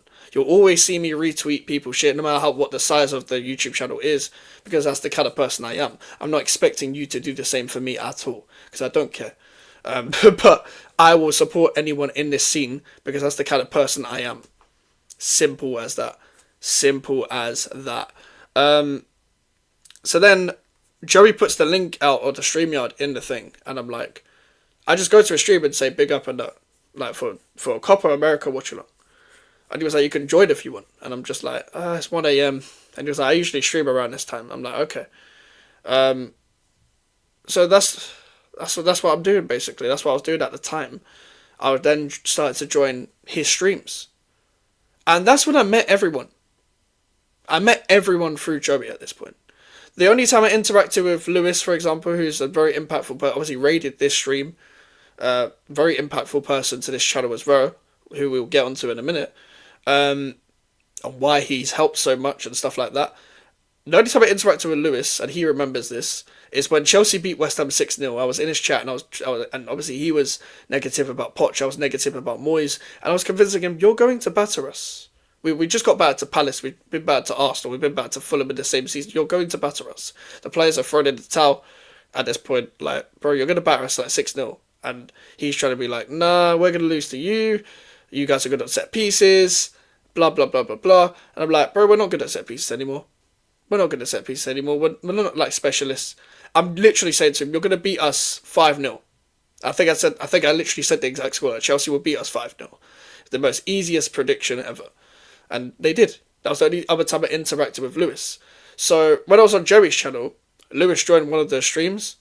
I met Lewis, Melon, Nathan. I think that was the first time I was on a stream with Prime as well as one of the England Euro watch-alongs. I think Prime could attest to that. Big up Bradley, the expression correct. Big up Touchline as well. Big up Charlie. This fucking Spurs United again. We're doing a watch along for that, guys, as well. Keep smashing the likes as well. Thank you for sticking throughout this whole journey. We're getting to the good bits, I guess. So at this point, I'm just on random streams. That's the first time I talked to Lewis. Then followed me on social media and stuff. It was, it was, bro. It was the Euro. It was one of the England streams. We didn't talk. We didn't really talk. You wasn't there for that long. You were there for like 5 minutes. That was the first like stream we were on together. But the first stream we talked like properly was the arrest predictions. Was the arrest predictions show. That's the first time we properly talked. Like properly talked. Only way is up, Mikes. Keep going. Want to see you more on West Ham stuff. If the collab makes sense, the collab makes sense, innit? People have said they're going to invite me to a channel. I haven't seen an invite yet, so hopefully we do one day. But in the summer, I'll try and line something up. But I appreciate you, Damien. But yeah, Prime, that was the first time we were on a stream together, because think about it. I wasn't on anyone else's stream.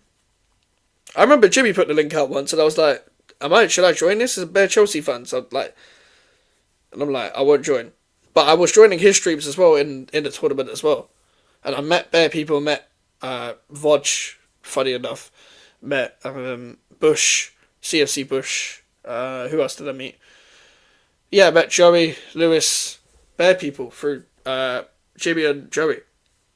And then what happened there was... Did I just down my whole water? Oh my god, I don't have any more water. I'm fucking dehydrated now. But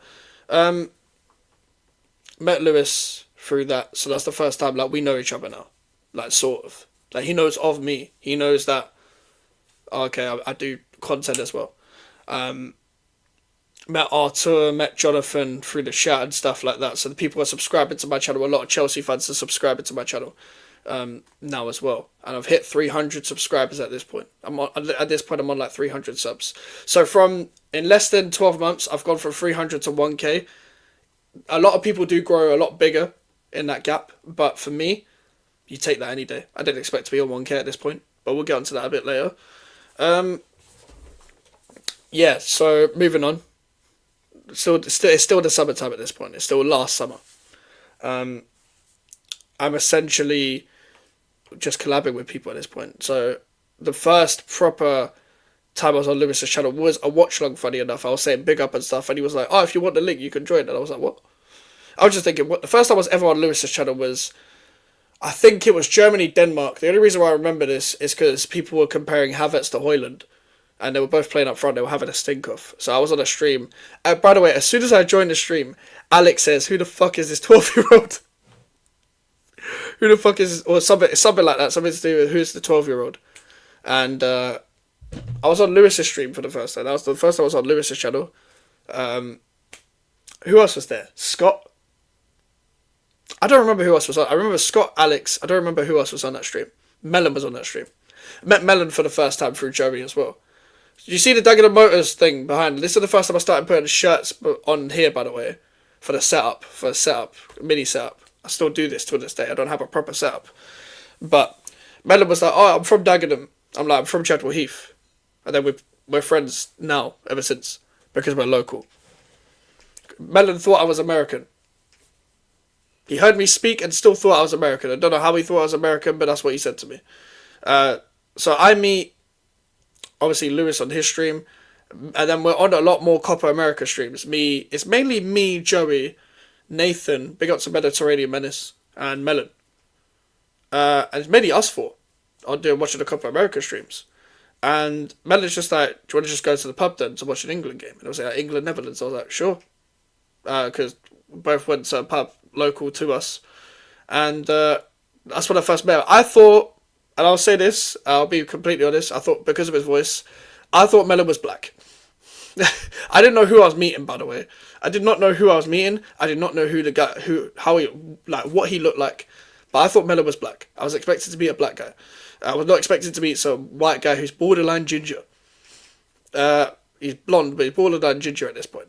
I didn't know who I was meeting. But because of the bass in his voice, I just assume I'm meeting a black guy. I'm not. I'm meeting some white guy from Dagenham. And I'm just like, oh, so that's what you look like. Bro, I'm waiting outside the pub at this point. Because you got a queue outside this pub. You got to queue outside this pub to get in because it's England. You got to bring your ID and bring £10 to entry and some shit because that's how fucking businesses run in Romford and shit like that. Man said Melon is black, he's albino. But I didn't see him. Until he DM'd me, was like, "Where are you?" And I'm like, "I'm outside." And he was like, "Alright, Mikez and all that." And I'm like, "Okay, this is what he looks like. Cool." And then we're just watching England Netherlands, bro. And then we went to West afterwards for a couple of drinks, and I couldn't stay for that long because I had work the next day. But that was how I met Melon, and now we're mates, been mates, nearly known the guy for a year. And funny enough, that's a semi-final. At this point, I'm on a few Lewis streams. The chat now know a little bit more about me at this point. I'm joining pretty much every Lewis Euro stream, every Joey Copa America stream. That's what I'm basically doing at this point. So a lot of Chelsea fans, I guess, know who I am at this point. Then what I'm doing is just chilling. I'm out with my friends at this point. So fun fact, my first ever time that I was asked to go on someone else's channel for a show was from Lewis. Lewis asked me randomly, "Do you want to be on a Premier League panel show? What, do you want to appear on this Premier League panel show?" And it was Shameless FC. I was out with my friends. Yeah, obviously, big up Melon and Melon. Like, I was just out with my friends. I was in Grays at this point. I was far away from my house. I was like an hour away from my house. And it was like, I'm running the show at 7:45. Do you want to join? Something like that. And this time it was like 5:30, and I was like, yeah, sure. I'm gonna have to tell my friends that I'm leaving. I'm leaving this motive just so I could go on stream, because I don't know if Lewis is gonna ask me again. At this point, I'm thinking he might not ever ask me again to be on his channel. So I'm out with my friends at this point, and I'm like, straight away, nope, I am going home. Let me go on this stream. Let me go on this stream straight away. I didn't know if he was gonna ask me again, so I was like, I am not missing this. I am not missing this. I am not missing this shit. So I went straight there. I went straight to my house, onto Lewis stream. And this is how I met Flawless. This is how I met Ryan. This is how I met Jan. So I'm meeting everyone for the first time. Observation: one of the things which stops you growing quickly with the West Ham following is actually going to games. Post-match reactions are the ones that get mad response. This is true. This is true. I'll be real. This is true. But I was on Shameless. I was on Shameless for the first time, and I was like, doing my thing. I was just talking about West Ham like how I usually do. Cussing out the players I don't like, saying this is happening, we're linked with this player and all of that. It's basically transfer window at this point. But then everyone now, like, I'm now interacting with these people. Now Flawless has met me for the first time. Now Ryan has met me for the first time. Now Jan has met me for the first time. And then straight after the stream, Lewis was like, yeah, that was a classic stream, and it was a really good stream. It was a really good first stream for Shameless. We're going to add you to the group. And then I was added to that group. And then I've watched Shameless before. I wasn't watching every stream, but I know who these people are. I knew who Cam was. I knew who Neil was. And I met them for the first time through Lewis as well. These collabs happen organically. I met Lewis through Joey. I met Joey through Jimmy. So through all of this, Jimmy is a big reason why I'm here. Jimmy Spliff TV is a big reason why I'm here. Same with Joey. Same with Lewis. They're pushing my channel. At this point, I'm probably closing in on 400 subscribers. And what's mad is that in May, I was on like 300. In August, I was on 500 subs. So that gap to me is mental. May to August to gain 200 subs at a time when you first start growing is crazy. Yeah, that's what I said, bro. That like the Joey's watch along was the first time we were on stream together. The Arres's preview was the first time we interacted properly. Yeah, that's what I said, basically. But the first time we were on stream together was the Joey watch along. Yeah, Flawless is live all the time. Flawless is probably live now, funny enough. So, but yeah, it's 1 a.m. So let me quickly run through. Well, not run through. I'm not going to do it quickly. It's probably going to be another half an hour. See him a lot. Yeah, listen, I see Flawless a lot, man. Flawless puts in the work, and that's why he's got the subs on what he's got. That's why he gets the views on what he's got. That's why he's doing it full time, basically. He works hard. There's no one that probably works harder than him on the platform. To be 100% honest. Shout out to Flawless as well. Because Flawless is a big reason why we're here. Why we've grown to this place. Obviously, does pro clubs with us sometimes as well.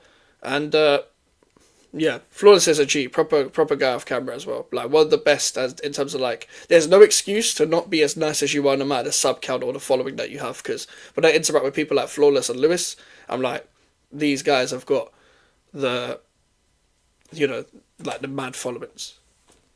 But they're sound people. They're sound people. So that's very important. They don't let it get to their heads. They don't let it get to their heads. And that's what I like. That's what I found with YouTube is that a lot of people are really nice, no matter the sub count that they have. And yeah, at this point, I'm part of Shameless FC. I'm part of the panel, and that's crazy to me in itself. The fact that people like Lewis have embraced me this much, the fact that people like Flawless are now embracing me this much. He's shouting out my channel on his panel shows and stuff. Antifa, he like his views on Man United. He's like me with Potter Antifa with the back. Yeah, this is true. It's gotten to a lot of their heads. Listen, there's people that it does get to their heads, but a lot of those people I don't interact with. Are you going to speak on the shows you have on the channel? How did the GVO show come about, for example? Yeah, I'm going to get onto that in a sec. Actually. We're going to come up to that. Joey's Copa America watch-longs were peak era as of now, higher levels to be reached. Keep up the good work. Nah, big up 300s every single time. I might play the stream, actually. I've gone past the era already, so I probably need to play that watch-long stream. But yeah, I'm going to get onto the GVO show as well. I'm going to get onto that as well, because that's a big important part of this channel, because everyone watches the GVO show. I see the same people watch the GVO show all the time. So that's an important part of this channel. It's the most regular show, I guess. It was the first regular show. Now that we've got two on the show, now we've got 2 every week, or 3 if you count pro clubs. But yeah, I'm part of Shameless FC now. I'm part of just a panel, just a community, a very small part of the community at this point. But the people that know me are proper people. Like Joey, Lewis, Flawless, Jimmy, Melon, I don't know who else at this point. Because I'm cool with Pram. Well, I think me and Pram just follow each other at this point. We haven't interacted until the Arrest stream. Lewis was the reason why I found you. I like his channel. I wish he'd done more stuff with just him, though. His streams really get hard to watch sometimes. Fair enough. I really like his panel. He's one of the few panels I actually watch. If I'm being real. He like, in terms of panel shows, when I get time to watch YouTube, it'll be him or Flawless that I actually watch. Or maybe Northside. I don't really watch panel shows. But he's got one of the few panels I actually like watching, depending on who's on there. I just got a notification for emergency meeting on YouTube. Is Lee Gunner live? Is Lee live? Big up Lee. Where are we at this point? So transfer window. My channel is kind of not really blowing up, but the streams are doing really well. I'm pretty sure, Damien, you found me through pre-season. I know Charlie, you found me through Lewis' channel and stuff. So at this point, we're at a point where like people are starting to find like my channel and stuff, and I'm seeing a lot of the regular people the same commenters or the same people that comment on my streams and stuff on a regular basis. And to be there, and to be fair, it's getting a bit overwhelming at that point, because I'm like, what the fuck is going on? I'm collaborating with this many YouTubers, or the people that I've been watching, and I'm still not used to it. Didn't get used to it until like when the season started. But moving on, transfer window and all that. Yeah, it's mad. You see the best 3 crews in the game. I'm in them. If you don't like me, say something then. How do you remember this stuff, Mike? So you've got a great memory. I have a lot of... This is the only bit of useful information I actually remember. My mind is usually full of a lot of useless information. But I've been thinking about doing this stream for a very long time. I'm going to keep it real. I knew at 1K I was going to do this stream. I stopped watching Northside and Lee as much. I watch you, LB Rants mostly. Fez. All great YouTubers in my opinion. I've interacted with all of them apart from Rants. So that's a privilege in itself. Pre-season, I think, Max, yeah, watching Flubberteki play every system God ever created. It's so true. Skepta, bro. I forgot about this lyric. But, bro, big ups Skepta. Yeah, the Rants is probably top 3 in terms of like people that actually would go to watch if I had time. Dan Potts too, to be fair. Yeah, Dan Potts is good. Dan Potts deserves his success for sure. Never interacted with Dan. Dan Potts is another one I'd love to collab with. Yeah, so transfer window, the season's about to start. And then get Jay back on the channel. Jay is someone who I did a predictions video with at the start of the 22-23 season. We're going back on the channel 2 years later to do another predictions video. That's still on YouTube. Shout out to Jay. Jay, someone who I went to school with. Just a G to be fair. That whole idea was his in the first place. Rance is funny. He says some outlandish stuff at times though. Yeah, that's fair. Rance is hilarious though. So then, as Prime referred to earlier, the GVO show. So, me and I asked Alfie, do you want to do a season preview? Like, just previewing the season, like, just in general on a Monday. And the show just went really well. Me and Alfie always get along because we've known each other for so long. And then I literally asked him off camera, do you want to just do this every Monday? Would you be down to do this every Monday? And he was like, yeah. So we did. And that's when he came up with the name GVO Show, by the way. He DM'd me saying, I've got a good idea for a name, the GVO Show. And I was like, yeah, that sounds good to me. I didn't think about naming the show. I just thought featuring Alfie and all this, but it's good that Alfie thought of a name for it because then we have something to brand it with, almost. But I don't really want to be thinking of names for every show because I'm not that creative. But at the same time, shout out to Alfie every single time. This is where Alfie comes into the picture because Alfie's still not doing YouTube at this point. But Alfie pretty much has quit music at this point. Alfie, this is his turn to quit music. At this point, he's like, I'm done with music. So I DM him. I'm like, okay, I know you're passionate about music, but do you want to do YouTube? And that's when he starts doing YouTube. Because I know you talk about football. You're passionate about football.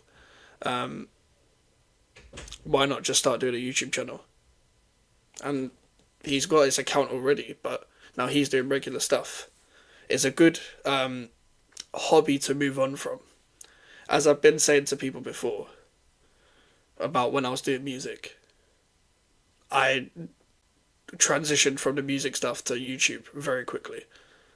Because by the time I quit music, I was already doing YouTube. At this point. So it was like, I have something to bounce back on, like in terms of like a hobby. I didn't have any hobbies. Like in terms of like drives to have something fun that I could do, that I can put my mind to. But doing YouTube was one of them. And that's when I told Alfie, you could do the same. I remember quitting music and then doing YouTube. Just do it.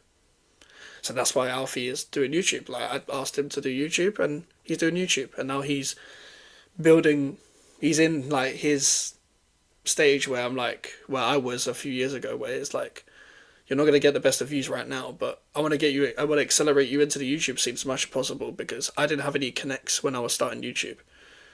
I had no connects. I just stumbled upon a collab with Jimmy and Steve, and then I'm here now with Alfie. Now that I know everyone in the scene, let me try and get you on stream with these other people.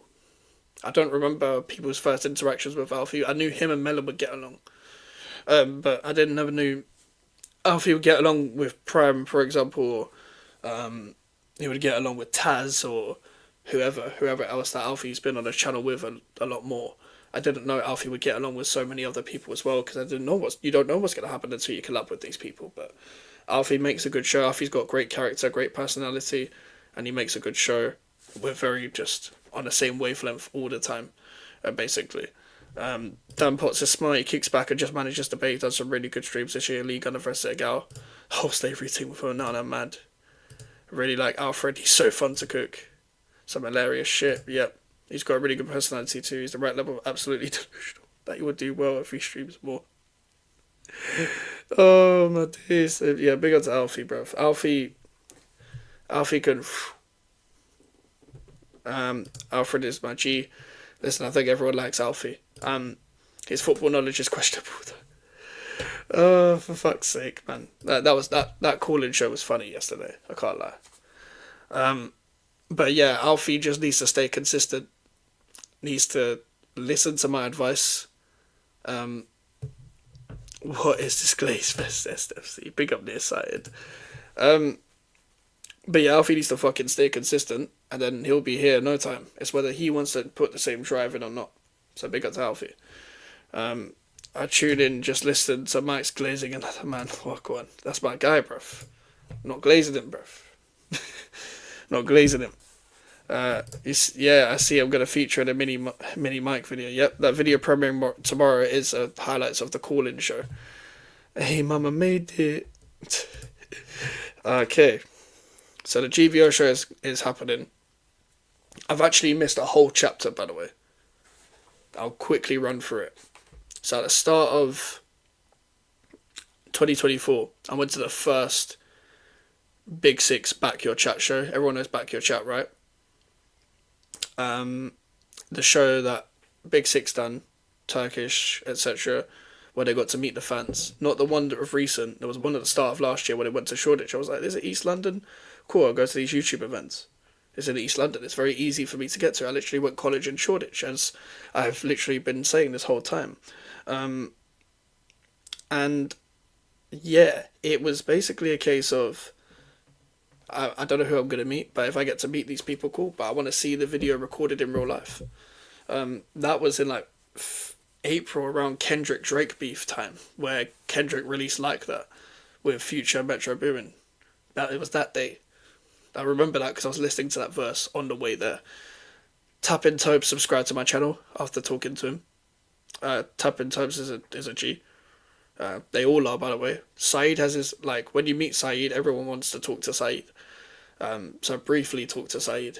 But Saeed's a G. Turkish is a real one. Followed me on social medias after that. But then I met Matt. Some of you might know Back of the Net podcast, Arsenal fan. The first Arsenal content creator that I became mates with that I met in real life. Probably one of the best people you'll meet in this site. Because of him, I got to collaborate with George. Because of him, I get to talk to other people right through this space, and I didn't ask him to do that. So he's one of the guys as well that put me on. I can't forget him. He's one of the best people you'll meet in this scene. Very genuine guy. When the worst thing about someone is them being an Arsenal fan, that's when you know they're genuine. Once they're 1K subscribers reach, 2K 27. Mike's on Filthy Fellas, 2K 30. Mike is fighting Jake Paul. Saeed is a funny you, hilarious. Saeed is hilarious. Saeed is brilliant. But yeah, big up to Back of the Net podcast. Big up to Matt. I went to another Shoreditch event to watch FCM, Fuad, Cams, and Mayowa do the whole Champions League preview for Dortmund, Madrid, and for an Adidas event. I got to meet them as well. that's when Fuad followed me on the social media as well. So big up to Fuad. Big up to Myowa, big up to Leah's as well. Met all of them. Great day. I met Roms on that day as well. Big up to Roms. Met Moses Ducarel. I don't know if that's how you say his surname, but obviously Moses is a very hilarious football skit content creator on TikTok and Instagram. Very hilarious. Got to meet him. That was mad in itself. It's personal between me and you, Bernard. Mike's I'm off. Bless and congratulations. Keep up the good work. Bless up, Damien. Hope you have a nice night. Where else am I going from here? But yeah, I met them as well, so I just didn't want to miss that chapter. But at this point, I'm going to another Shoreditch event. And we're back in last August, September-ish. September. We're in September. The season started. The GVO show's running. We've hit 500 subscribers in August. Guys, we hit 500 subscribers in August. And in May, we hit 1K. When we hit 500 subscribers, that was the end goal. And we hit it in that year. That was what was crazy. We hit it in that year. And like, not even the end of the year, which was my target. In September, in August. Which accelerated me. Accelerated my channel. I ended up hitting 600 that year. And that's what's crazy. I wouldn't have been able to do that if it wasn't for people like Lewis, Chimmy, Steve, Matt, whoever. So, and for you guys that have been regulars from the start. So thank you for that. I then met Arrest. Through me collabing with, I need to go back to pre-season real quick. Me and Steve did a joint watch along for West Ham versus Ferencvaros. And then Hanno, big up to Hanno, Coach's Corner. Obviously, because he probably knows Steve, he went in the thing and said, I need to West Ham fan for my group chat. I'll add you on Instagram and stuff. And then I'm in all these like content creator group chats. And that's how I meet Arrest. Arrest is another guy. A very nice guy. Very, very nice guy. One of the most genuine people you'll meet on this site as well. Prime knows Arrest as well. Man United fan. Big troll. Very, very genuine guy. That's how I got to know Prime properly. We did a stream called Premier League Predictions. It was on the same day as the last year's Super Cup. Mike says IG group chats, Lord. That's the first time I got added, like around the summer. I met a lot of people for the first time. I met like Steve, Brentford fan. There's bare people in there. Obviously, Prime was in that stream as well. That was the first time I've got to know them. Yeah, I know Arrest. I've known him for a few years. Cool guy. Yeah, and privileged to meet the guy in real life as well. I met Arrest. Again, we'll go back to September. I met him at the second Back Your Chat event in Shoreditch. They put it back to Shoreditch. I met Arrest. Arrest was on the video debating Big Steve. That meant Nippon as well. Shout out Nippon, Chelsea fan, another cool guy. He DM'd me actually, was like, are you going to the Big Six event? Because I was like, I posted myself going to like Shoreditch or whatever. He was like, yeah, I'll meet you there. Then me and him just went to McDonald's afterwards. We got to know each other a bit more. And stuff like that as well. It's good to meet these people in real life. Where was I moving on to? Yeah, in that Shoreditch event, like a week after, by the way. Shameless FC is not really a thing anymore. I don't know why, by the way. I have no idea why Shameless FC isn't a thing anymore. It's not something that I can tell you whatever. But a new show that I've been introduced on by Lewis is Capital Conflict. And he was like, this was after West Ham Chelsea. This was after we lost to Chelsea 3-0 at home. This was the start of Mike's being Lopetegui out officially. I did a preview of Lewis. Big up to Lewis, of course. Then I was on Capital Conflict, and Lewis asked me, "I'm gonna get you on this London show, and whatever." And I was like, "Yeah, cool." He said that it would be nice to get a West Ham fans' perspective. What I like about Lewis is that he probably wouldn't say this, but I don't know. But like he wanted me to reach 1K, but at the end of last year, like he was saying to me that it's his goal himself to get me to 1K and push my channel. Lewis is the realest and the most helpful guy on this whole platform. I'm not saying not everyone else isn't, But he doesn't have to do all of that. I'm not expected to hit 1K at this point, but he's literally pushing my channel every single fucking time. He doesn't have to do that. He doesn't have to do that. So he's really trying to push for me to get 1K, and he was pushing from August. So I think him getting me on another stream, which I don't expect him to, was a big factor in that, and the fact that, cool, he rates me on camera, but it's also a case of he wants to push my channel. I'm not asking anyone to push my channel. He's just doing it by himself. I don't like asking people for things. I don't like asking people for favours. I barely like asking people, do you want to collab and stuff. I don't even like asking to do that if I'm being 100% real, but I still do it because it's kind of part of the game. Lewis is the best. He does way more for people than he even has to. And I remember knowing he was going to be like that when I watched the specials for the first time, when I didn't know Flawless and Lewis personally, when Flawless was like, you've put so many people on and stuff. And I was like, wow, that's really nice of him to do that and stuff like that. And I was like, I kind of knew he was going to be that kind of guy, but I didn't think this much. He does so much. And you're right, Prime, he does so much behind the scenes. And like, anyone that he can push, he'll do it. He does the same with Jay's channel. I'll get onto that in a sec. But I'm on Capital Conflict, and that's when I meet Northside. I'm like, holy shit. Holy fucking shit. I'm on a stream with these two. These two are way bigger than me. I'm still grasping being in the community. These two are way bigger than me. Like, what the actual fuck am I doing on this show? Because at one point, even though the show is not always every week, like we couldn't do an episode today because people were busy, innit? But the fact that this show is nearly every week, try and get everyone as active as possible. And I'm on a stream with them two at the time. It's just like, what the fuck am I doing here? I'm getting imposter syndrome at this point. I'm like, I shouldn't be here. I watched these people. I knew who Northside was for about 3 years now. I've known who Lewis is for about 3 years, for a long time, not 3 years, a long time. I'm now collabing with these YouTubers that I'm watching. Which is crazy. It's still crazy to me till this day. When I'm on stream with these lot. So, time goes by, we're in the modern day now. We go through the year, we hit 600 subs at the end of last year. And as soon as I smell that 500, I'm like, 1K has to happen soon. It has to. It has to happen soon. I don't know. I think I'm missing out on a lot. When it comes to the timeline. But we're just at this point where, like, we're growing. And it took me a long time to grow between 500 to 600. It took me so long. It was so frustrating. But when I hit 600, I was like, I need to keep my foot on the gas. Bro, there's been times where this YouTube thing can get fucking draining. And what I mean by that is like the frustration with like not growing the way you want to grow and ideas not hitting, and I just get so fucking pissed off at myself. But I still go because I know that why the fuck would I quit this? Why the fuck would I back down now? This is something I fucking enjoy. I love this shit. I love doing YouTube. I love this. It's my goal to one day do this full time. I need to put my mind to it.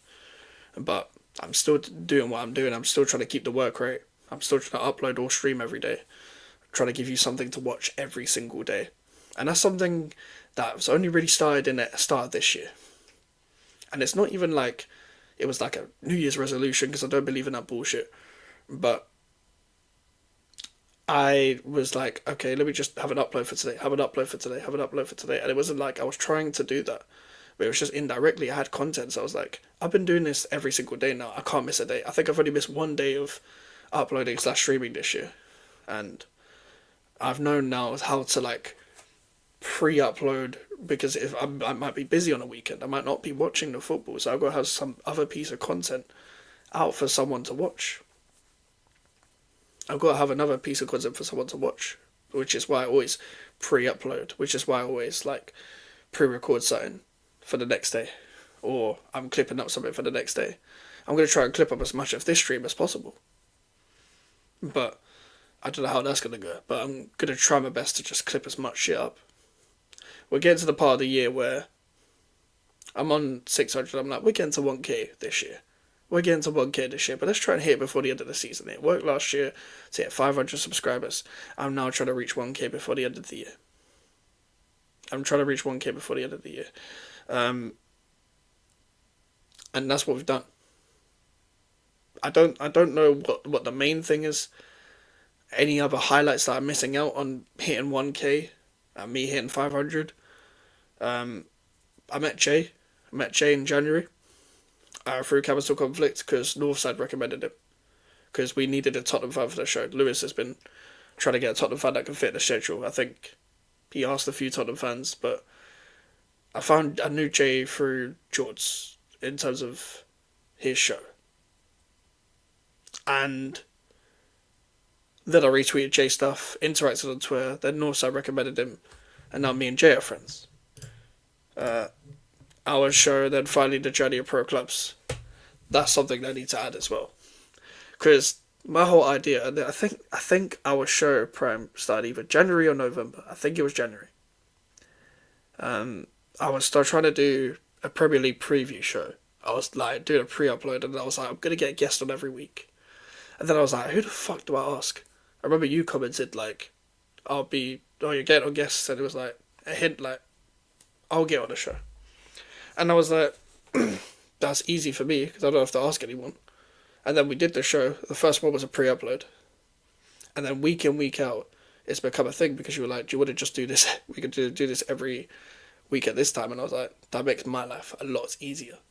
Because the show did well, got along well, because I need to go back actually and put Omar into this because Omar is a G as well. So we'll get onto that. True Ballers FC, even though it's not a thing anymore. True Ballers FC. Yeah, I remember you tweeting that you wanted to get a guest that replied to the tweet. Yeah. These things just... I like when things like that just happen, because I don't have to do anything, but also shows like this just bang. Like, they just bang when it just happens organically. Which is why I've maintained throughout the whole time on the stream is you got to collab with people organically. And that's part of it. But yeah, ever since then, we've had a lot of biblical shows, mainly Cooking Arsenal. And I'm happy with the way that I've got 2 regular shows basically per week. I'm going to try and add a 3rd next year. But I want to keep as many regular shows as possible so I have something to stream. Because there's barely any times where I do solo streams, to be fair. But Omar's another one. Omar's another one where I interacted with Omar once, and then I followed him through social media. Obviously, we have a lot of mutuals anyway, because through Hanno and Abs, big up Abs, Waffle TV, big up Abs. And I interacted with Omar once on Flawless's stream. Like, I can't remember what milestone he hit. But he hit a milestone and he made it like somewhat open panel. Anyone wants the link, I'll send a link sort of thing. So I joined the stream. Then Omar joined. And Omar seemed like a nice guy. I didn't really talk to him that much on the stream. But then Omar randomly asked me, do you want to be part of True Ballers FC? First panel was me, Prime, Omar, and Josh. That was the first time. And I was like, this show is really fun. I can't lie. This show is really fun. Listen, schedules, different people have different schedules. That's why the show doesn't happen anymore. Because some people are more free on a Thursday or Wednesday. But Omar's another one where he's the proper real one. Because he even said to me, like, people in our generation need to collab with people in our generation. Because that's how the previous generation of people in content creation really started to collab. Because they collab with people in their generation. It makes sense. I was trying to really truly hit aside once we were finding a way to cook Arsenal at some point during the stream every week. It's basically a segment in itself. And I'm always here for that. And we always find a creative way of doing it. The PSG one was mad. I can't remember. We did a what was the last time we properly cooked Arsenal before that? Okay, was it the Newcastle game? Yeah, the Newcastle second leg was... That one was ridiculous. That one was fucking ridiculous. When they lost in the Carabao Cup. Oh, the first time we hit a stride with cooking Arsenal was when me, you and Taz were cooking Arsenal after they lost in the FA Cup. Pretty much an emergency stream. Let's be honest, Arsenal fans do it to themselves. They do it to themselves. But that's another one. Omar's a G. Through Matt, back in the net podcast, I collaborated with George. No, Prime, that was the West Ham game. Prime, that was when we beat Arsenal. The Newcastle game was different. Newcastle game was our show. That one was reacting to fan meltdowns and Alfie just sat there. That one was the West Ham one. But Matt's a G, as I said earlier. No George through Matt. I know Hooks through Hanno, and Abs of Honest Rivals series. Through Steve, I know Liam and Zir. Shout out Liam and Zir. Liam and Zir are proper real ones as well. Through Twitter, I know Taz. Mainly through Twitter. I don't remember which mutual, but he randomly followed me. I followed him back, and Taz is a G. He's a prick, but he's a G. Big up Taz. Proper troll. Through Jay, I know Elijah. To be fair, we've had a few biblical Arsenal cookings. I think my favourite one is when we beat them, because obviously it's my team, but also the whole clips. There was a couple clips I was like, that was that Alfred Wet joke that Charlie brought, that I did for the first time, but also the Saliba thing. That was biblical as well. There's a lot of people. So now, before I talk about reaching 1K and pro clubs, I've got to shout out people. So shout out Northside. Northside is, because I got to know him through Lewis, Northside's a real one. Northside's G, he invited me onto his channel to do the West Ham Arsenal thing. Really good. Shout out Joey, of course, as I said earlier, he got me onto Never a Foul once. I've not been on again because the debut was shit. I didn't speak because there was other people debating, and I was like, I'm not going to be able to get a word in. Same with the Football Terrace. Shout out to KJ, but I have not been on the back on the Football Terrace. I've only been on there once because, again, I didn't speak because there was 4 Tottenham fans on one stream, and it was only me, and we just lost to Tottenham 4-1. So it was like, how the fuck am I meant to get a word in? But respect to Terry and KJ regardless. There's going to be people I'm going to forget. Big up Jez. Jez is a real one as well. Just someone I met through this. Jez is a G. Big up Surfer. Surfer's someone I've recently known through pro clubs. Big up Surfer. There's so many people. There's so many people that I can thank. But so many great content creators that I've met, and even people that aren't content creators that just don't have YouTube channels, they're G's as well. So shout out to everyone. Shout out to everyone. And shout out to everyone that's in the chat. Shout out to everyone that's a regular, all the mods, all the people that have been there from day one, all the people that just joined from the League on a raid the other day. And me, Prime, Alfie, Melon, all collabing quite a bit. And I don't remember whose idea it was. Prime, you can correct me. Yeah, Jez, yeah, of course. Jez Spurs from Sarcasm City. Jez is, yeah, I rate Jez. He's a prick, but that's my bro. Yeah, I hear that.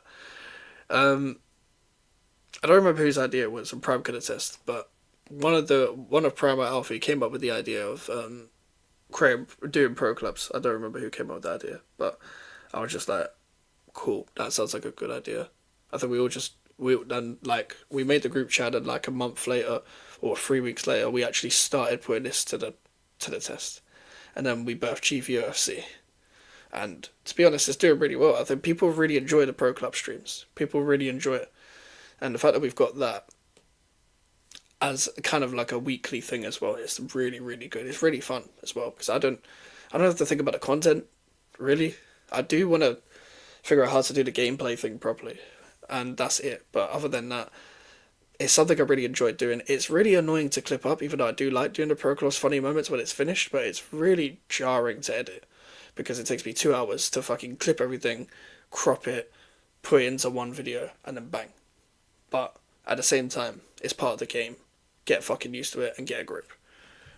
Whose idea was it for pro clubs? We both did, to be fair, Alfie and I. I remember it was after a GVO show stream when we were backstage having a nostalgia about FIFA career mode. I remember that. Yeah, I remember that. Because we were talking about FIFA bare. Like old FIFA and like what FIFA's lacking now.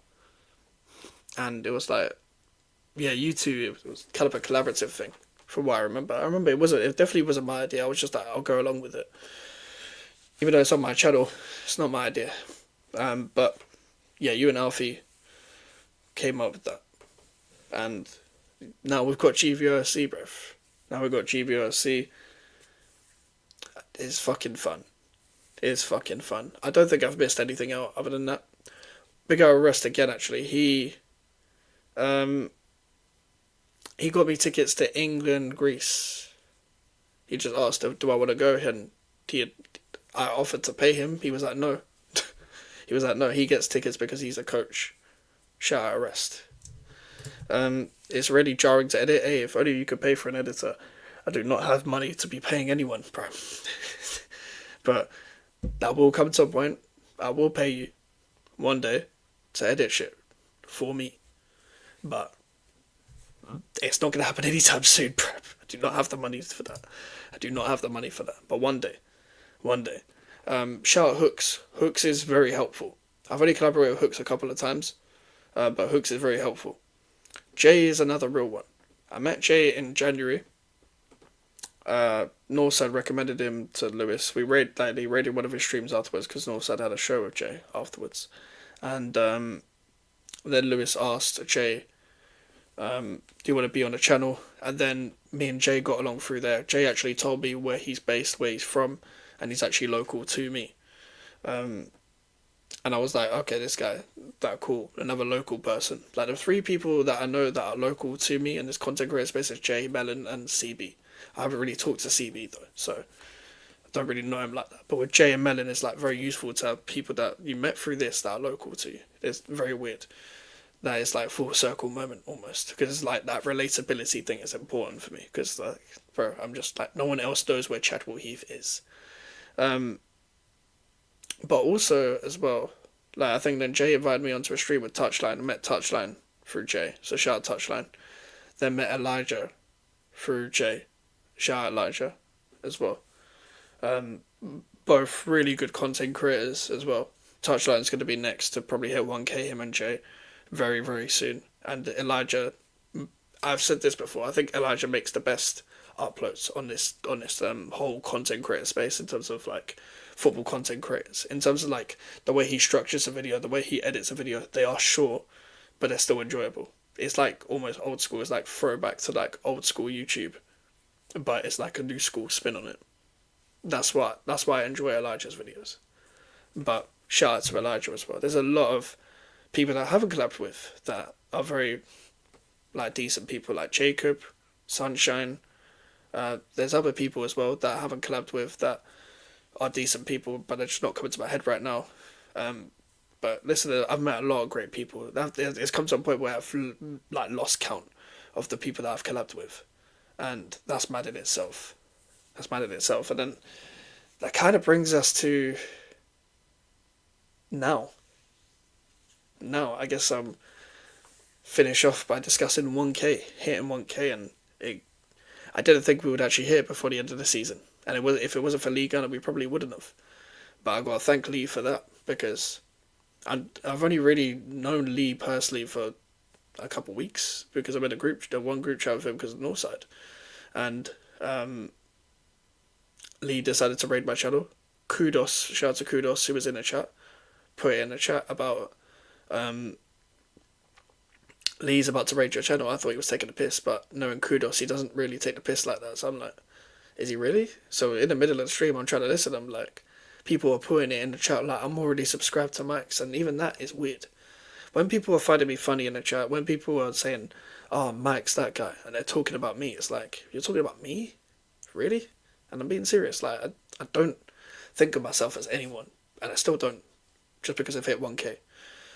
But when people are talking about me, it's like, I'm really me the topic of conversation. Like, I'm just like, bro, I'm just a normal guy. I'm not like these guys. Like, I made it big here. I'm being real. If I was to put into words when I hit 1K what it's like relief almost. Because I feel like I've hit a certain milestone where, like, I'm respected now. Like, it feels nice to have the respect. Like, the fucking feedback, the comments, the congratulations, it's all overwhelming. Very overwhelming. And the reason why I'm making such a big deal out of it is because I've just taken you through the journey of me as a person and me as a YouTuber. I've been on YouTube for 4 years nearly 4 years, 3.5, and we're at 1K. A lot of people hit 1K in 6 months, in earlier than that. Like a year and a half, whatever it is. Like, it's mad. Oh, shut up, bruv, you've been respected. No, but it feels like people are knowing me now.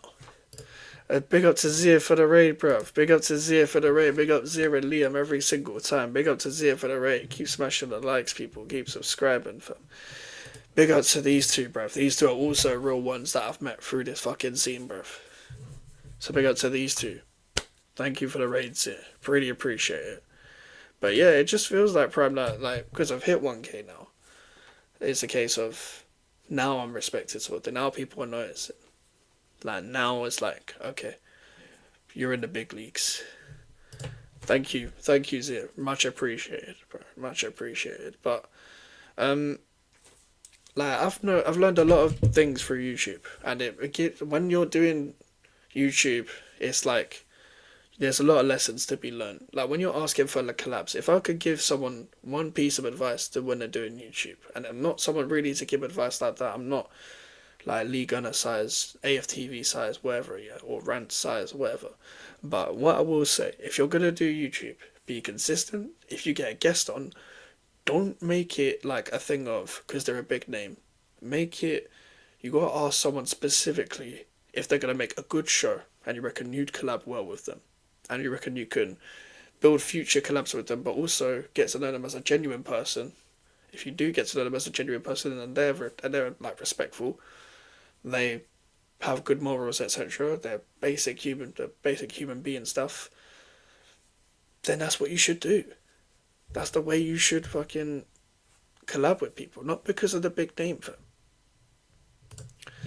Max, I've seen your interviews on Views on Sport. Yeah, big up Views as well. Views is another one. That's a real one. Views is a real one. Views is very, very good content creator as well. Very charismatic. That collab's been overdue as well. Definitely going to collab more with Views because, yeah, Views is just a real one. It's just someone I get along with. And then that was probably the only time we've actually done a stream. But with the end before, like, just trying to arrange a stream, that's one of the few people that was like, I'll get you on a channel, and actually did get me on a channel, to be fair. But, yeah, Views is a real one. Views is a real one. He DM'd me this morning. Fez. As I was saying as well, if you're going to get someone to collab with someone, make it a thing where you're actually going to get along with the person rather than getting them on for the sake of their sub count. Don't do that. Sometimes it doesn't hit. It doesn't work if you're going to get someone just for their sub count, just for you to get that one good stream that's going to like have a massive boost. It doesn't work like that. It doesn't work like that. Like, you've got to build a genuine connection with these people. And that's my opinion. That's my opinion. I think I've missed a lot, and this stream's nearly been 4 hours. I knew it was going to be a long stream, but I feel like I've missed a lot. I feel like I missed so much. But if there's any other questions that you guys want to ask through this YouTube space, I will ask. But let me get to the start that I haven't answered yet. Okay. I've answered that one. I've answered before the Conference League season, what was your favourite West Ham moment? It was the Sevilla game or the last game of the bowling. Other than that, there hasn't really been many, but yeah. It was last game of the bowling was fun. The Sevilla game, the Lyon game in the Europa League. That Europa League run was fun. All the other moments have been like mediocre Premier League games that it's just like, if that's your best moment, then you're kind of in the bin sort of thing. Who's worse, Roberto or Darren Randolph? Darren Randolph wasn't that bad. He wasn't the greatest of keepers, but Roberto was way worse in terms of actual goalkeeping ability, if I'm 100% honest. I've answered that. Yeah, I've answered all the starred questions. I did subscribe, mate. Big up John Wick, fam. Big up John Wick every single time, bruv. Thank you very much for the subscription. But yeah, respect Randolph Breath, Irish royalty. I thought he was a good, honest keeper. Big up, CD with a couple pen game videos. Who are your top three? Oh, top three in pen game. I would say IB Rose. I think IB Rose is very consistent when it comes to his rapping ability. I know he's clashing this week on Sunday at that event as well. I think IB Rose is really good. I'll go Sevs. I think Sevs is the best when it comes to punchlines, and now that he's found his, like, the type of beats that he can properly hit with the pockets and stuff, I think he's made top three for me. And I'm saying Smiles. Smiles is ultra consistent. It's very difficult though, because there's Passive, there's Who Is Orion, there's Ren, there's Driz, like there's Dino, like there's Fendry, Rasaya, there's Domi. There's so many. There's Dandana. Dandana's fucking unreal. Efton. Like, there's so many. There's Zen, if you want to count Zen. There's a lot, but I'm going IB Real, Smiles, and Sevs. Who do you think will win tomorrow? Final between Man United and Spurs. I think Man United will get over the line. I think Man United don't know when, like, people don't know when Man United are dead. So they always rise from the bottom. I think Tottenham might overthink it a little bit. And I think they have a good chance of winning it, don't get me wrong. I did originally think Tottenham, but I just think Man United in the final. There's no way they lose to Tottenham. But I'll be heavily disappointed if they do lose. Jordan Wick, isn't that the Filthy Fella's new signing? I have no idea, because I don't watch Filthy anymore. Big up Candy, bruv. Big up Candy. He's definitely not top three, though, but big up Candy. But any other questions to do with the YouTube and the journey and stuff as well, I'll give people time to ask questions as well. And then I'm going to end it because I've got a headache. I need water. I need to get up in the morning. Are you about to then end? If you do, should I recommend for a raid? Yeah, recommend for a raid, bruv, because I'm going to end in like 5-10 minutes. I'm going to end in 5-10 minutes, warrior. Any other questions? Ask questions, because I will answer. I will answer as honest as I can. But yeah. Mikez, I put in question, did you start a war? Should I re-ask them? I think I've asked every question. Answered every question. I answered this one. YouTube journey. Answered before the Conference League one. Just now. Answered this one. Answered this one. Answered this one. Answered all your questions at that start. Oh, TJ is live. TJ is live. Lee is live as well. I'm probably... Hold on, I'll get that ready. Do you support West Ham United? I do. I do support West Ham United. Unfortunately, bruv. Unfortunately. I'll probably raid TJ. But big up to Lee. But we'll raid TJ. Ready, and I'll set that up in a sec. How did you come across Filthy Fellas? I came across Filthy Fellas years ago, to be fair. But I didn't start watching years ago.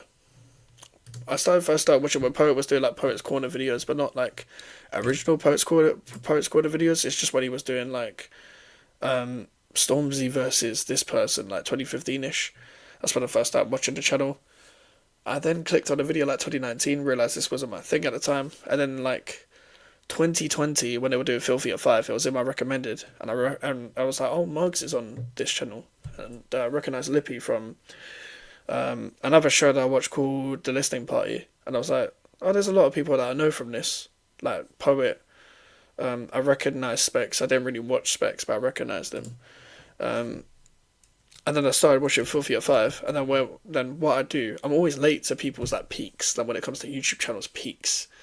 So what I go do, I'll go and watch their old content. So I went back and watched their old content and stuff. So that's what I did when it came to Filthy. That's how I really found Filthy. It was when they were doing Filthy at 5s, but what's it called? They were doing Filthy at 5s, but it was basically when it first started. when they first started for the first time. Okay. I'll set up the redirect for TJ. Last question from me. What top 5 West Ham games almost gave up your love for the sport? By the way, before, yes, I'm going to set that stream up because I've set up the thumbnail. I just forgot to set up on StreamYard, but yeah, I will be doing a watch along for that. Last question from me. Yeah, almost gave up my love. Jesus Christ. There's too many, Warrior. There's fucking too many. That Newcastle game's up there. Even though we won a Conference League that season, but that Newcastle game.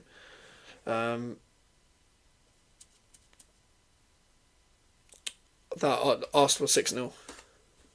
Arsenal 6-0 last season.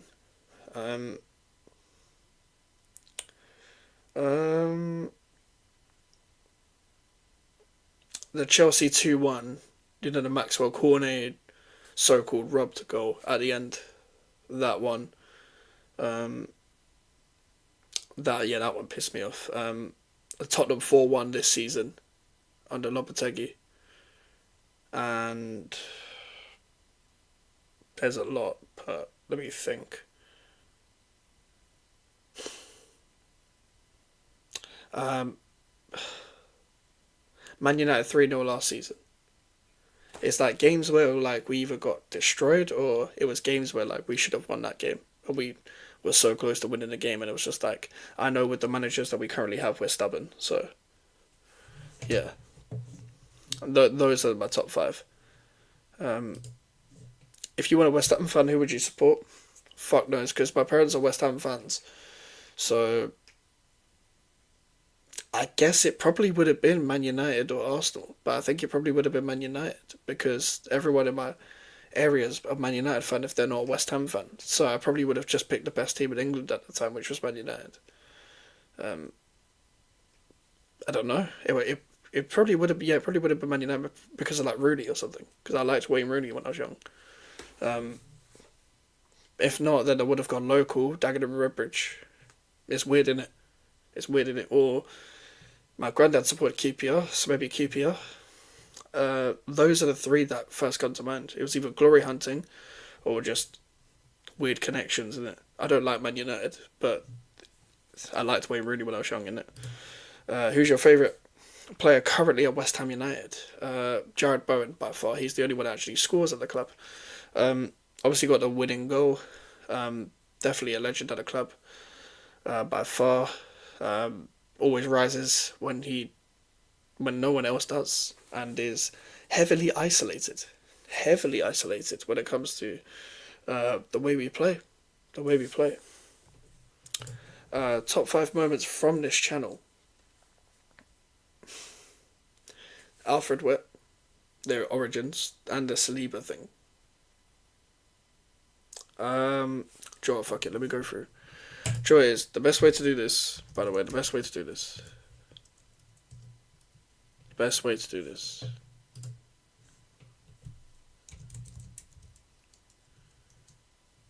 Oh, fuck's sake, the fucking tabs, man. Best way to do this is do it. Let me get my headphones, real quick. Give me a sec. I don't want to be blasting out audio at 1 a.m.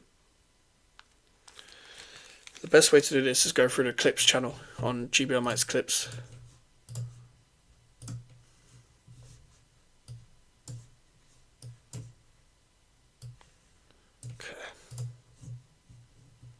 Okay. Chelsea 3-0 this season has to be up there in my opinion since your tactics were a mess. Do you know what? That is up there, Warrior. But you asked me 5. I can't, I would generally, Warrior, I could pick 50. Let me just quickly scroll through. Wait, is my headphones connected to this? It is. Okay, cool. In terms of top 5 moments for this channel, I would say the channel started to get really good in January and stuff, and that's when I started clipping stuff. This one's up. Joe, this one's a funny moment to be fair, but it's not top 5. But it's really funny. I do like them really when someone says something mad pause wise. I think Warrior's probably going to say the Unal free kick, but I put that up there as well.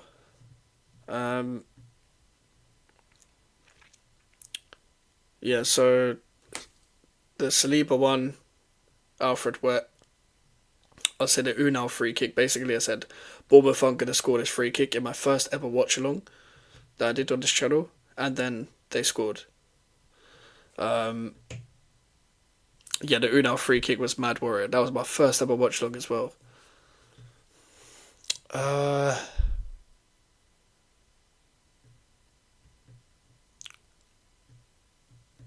Which one?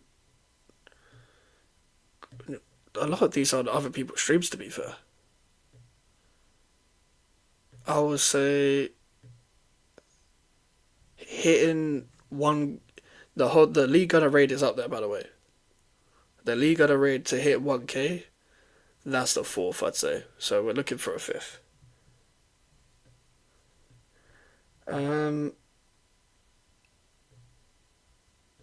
I'd say this one. Shout out to Scott. Need to raid that Mickey Van der Ven once Spurs get relegated. Aye, that would be the first. That would be the first person I take from Tottenham if Spurs got relegated. Who would you take from Tottenham if they got relegated? I'd probably take a doggy Really? as a proper left back. You take a doggy from who?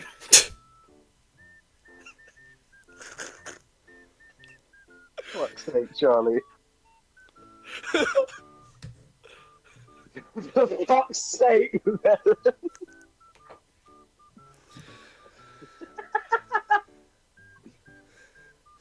Why did you have to say him of all players? Let me enunciate it a lot better.